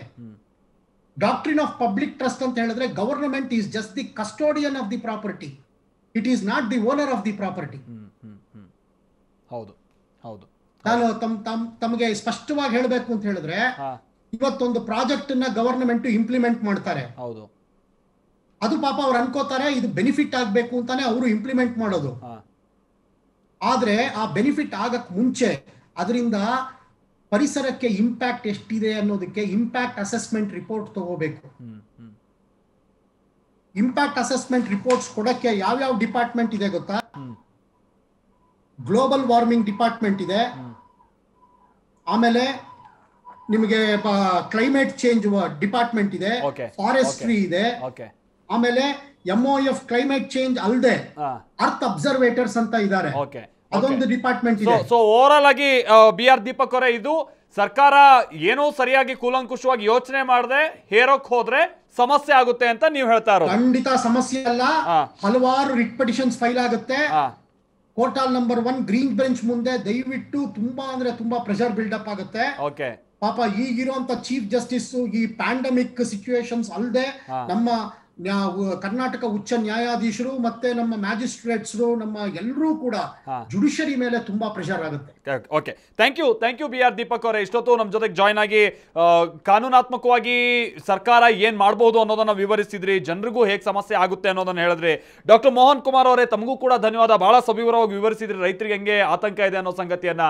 ಬಟ್ ಇಲ್ಲಿ ಓವರಾಲ್ ಆಗಿ ವೀಕ್ಷಕರೇ, ನಾವು ಗಮನಿಸಿದಂಥ ಸಂದರ್ಭದಲ್ಲಿ ಪಶ್ಚಿಮ ಘಟ್ಟಗಳನ್ನ ಕಾಪಾಡಬೇಕಾದಂಥ ಪರಿಸರದ ಅತಿ ಸೂಕ್ಷ್ಮ ವಲಯನ ನಾವು ರಕ್ಷಿಸಬೇಕಂತ ಅನಿವಾರ್ಯತೆ ಇದೆ 100%. ಯಾಕಂದರೆ ಕಳೆದ ಬಾರಿ ಕೊಡಗು ಸೇರಿದಾಗೆ ಮಲೆನಾಡು ಭಾಗದಲ್ಲೆಲ್ಲ ಬಹಳ ಅನಾಹುತಗಳಾದಾಗ ಎಲ್ಲೆಲ್ಲಿ ಈ ಭೂಮಿಯ ಮೇಲ್ಮೈ ಹೊದಿಕೆ ಅದು ನಾಶ ಆಗಿದೆ ಅಥವಾ ಕಾಡು ನಾಶ ಆಗಿದೆ, ಅಲ್ಲೇ ಜಾಸ್ತಿ ಈ ಭೂಕುಸಿತ ಉಂಟಾಗಿರುವಂಥದ್ದು ಅನ್ನೋದು ಕೂಡ ನಮ್ಗೆ ಗೊತ್ತಾಯಿತು ಅದು ಆ ನಂತರದಲ್ಲಿ ರಿಪೋರ್ಟ್ ಬಂದಾಗ. ಬಟ್ ಈಗಲೂ ಕೂಡ ಇಡೀ ಪಶ್ಚಿಮ ಘಟ್ಟನೇ ಇಂಥದ್ದೊಂದು ಆತಂಕ ಇರುವಂಥ ಸಂದರ್ಭದಲ್ಲಿ ಪಶ್ಚಿಮ ಘಟ್ಟಗಳನ್ನ ಉಳಿಸಬೇಕಂತ ಅನಿವಾರ್ಯತೆ 100% ಇದೆ. ಅದಕ್ಕೆ ಕಸ್ತೂರಿ ರಂಗನ್ ವರದಿ ಎಷ್ಟು ಪೂರಕ ಆಗುತ್ತೆ ಅನ್ನೋದನ್ನು ನಾವು ನೋಡಿದಾಗ ಇಲ್ಲಿ ರೈತರು ಆತಂಕಗೊಂಡಿದ್ದಾರೆ, ಆ ಭಾಗದ ಜನ ಆತಂಕಗೊಂಡಿದ್ದಾರೆ. ಎಲ್ಲಿ ನಮ್ಮನ್ನು ಒಕ್ಕಲೆಬ್ಸ್ತಾರೋ, ಸಹಜ ಚಟುವಟಿಕೆಗಳಿಗೆ ಎಲ್ಲಿ ಬ್ರೇಕ್ ಹಾಕ್ತಾರೋ, ಈ ಥರದ ಆತಂಕ ಇದೆ. ಇದನ್ನೆಲ್ಲ ನಿವಾರಿಸಬೇಕಂತ ಸರ್ಕಾರ ಮಾಡಬೇಕಿತ್ತು ಕೆಲಸವನ್ನ. ಆದರೆ 100% ಇಲ್ಲಿ ಸರ್ಕಾರ ಫೇಲ್ಯೂರ್ ಆಗಿದೆ. ಅಟ್ಲೀಸ್ಟ್ ಪಕ್ಕದ ರಾಜ್ಯ ಕೇರಳವನ್ನಾದ್ರೂ ನೋಡ್ಕೊಂಡು ಕಲ್ತ್ಕೊಳ್ಳೋಕೆ ಅವಕಾಶ ಇತ್ತು, ಅದನ್ನೂ ಕೂಡ ಇವ್ರು ಮಾಡದೆ ಕೇವಲ ರಾಜಕೀಯವಾಗಿ ಇದನ್ನ ಬಳಸ್ಕೊಳ್ತಾ ಇರುವಂತ ಕಾರಣಕ್ಕಾಗಿ ಒಂದ್ ಕಡೆ ರೈತರಿಗೆ ಇಲ್ಲಿ ಆತಂಕನೂ ದೂರ ಆಗ್ತಾ ಇಲ್ಲ, ಮತ್ತೊಂದ್ ಕಡೆ ಪರಿಸರ ಉಳಿಸುವಂತ ಕೆಲಸಕ್ಕೂ ಕೂಡ ಬಹಳ ಹಿನ್ನಡೆ ಆಗ್ತಾ ಇದೆ. ಹೀಗಾಗಿ ಕೂಡಲೇ ಸರ್ಕಾರ ಮೊದಲಿಗೆ ಆ ಅಧಿಸೂಚನೆಯಲ್ಲಿ ಏನಿದೆ ಅದನ್ನು ಕನ್ನಡಕ್ಕೆ ತರ್ಜುಮೆ ಮಾಡಬೇಕಂತ ಅಟ್ಲೀಸ್ಟ್ ಕನಿಷ್ಠ ಕೆಲಸವನ್ನಾದರೂ ಮಾಡಿ ಅದರಿಂದ ಜನರನ್ನ ಎಜುಕೇಟ್ ಮಾಡಲಿ, ತಕರಾರು ಏನಿದೆ ತಿಳಿದುಕೊಡ್ಲಿ, ಮತ್ತೆ ಆ ನಂತರದಲ್ಲಿ ಕೇಂದ್ರಕ್ಕೆ ಒಂದು ಅರ್ಜಿಯನ್ನು ಸಲ್ಲಿಸಿ ಅಥವಾ ಹಸಿರು ಪೀಠಕ್ಕೆ ಅರ್ಜಿ ಸಲ್ಲಿಸಿ ಏನಾದರೂ ಮಾರ್ಪಾಡಾಗಬೇಕಾಗಿದ್ರೆ ಅದ್ರ ಬಗ್ಗೆ ಆದರೂ ಯೋಚನೆ ಮಾಡಲಿ. ಅದು ಬಿಟ್ಟು ನೇರವಾಗಿ ಏನಾದರೂ ಹೇರಿಕೆ ಮಾಡೋಕ್ಕೆ ಹೋಗದೆ ಈಗ ಆಗ್ತುಂಟಲ್ಲ ಗ್ರಾಮ ಪಂಚಾಯತ್ ಚುನಾವಣೆಯನ್ನು ಬಹಿಷ್ಕರಿಸೋದು ಅಥವಾ ಭಾಳ ಗಲಾಟೆ, ಈ ಥರನಂಥ ಸನ್ನಿವೇಶಗಳೇ ಮುಂದುವರಿಯುತ್ತೆ. ಸರ್ಕಾರ ಕೂಲಂಕುಷವಾಗಿ ಇದ್ರ ಕಡೆಗೆ ಗಮನ ಕೊಡಬೇಕಿದೆ. ಇದಾಗಿತ್ತು ಇವತ್ತಿನ TV9 ಫೇಸ್ಬುಕ್ ಲೈವ್ನ ವಿಶೇಷ. ನಾಳೆ ಮತ್ತೊಂದು ಸಂಗತಿಯೊಂದಿಗೆ ನಿಮ್ಮ ಮುಂದೆ ಬರ್ತೀವಿ. ನಿರಂತರ ಸುದ್ದಿಗಾಗಿ ನೋಡ್ತಾ ಇರಿ TV9.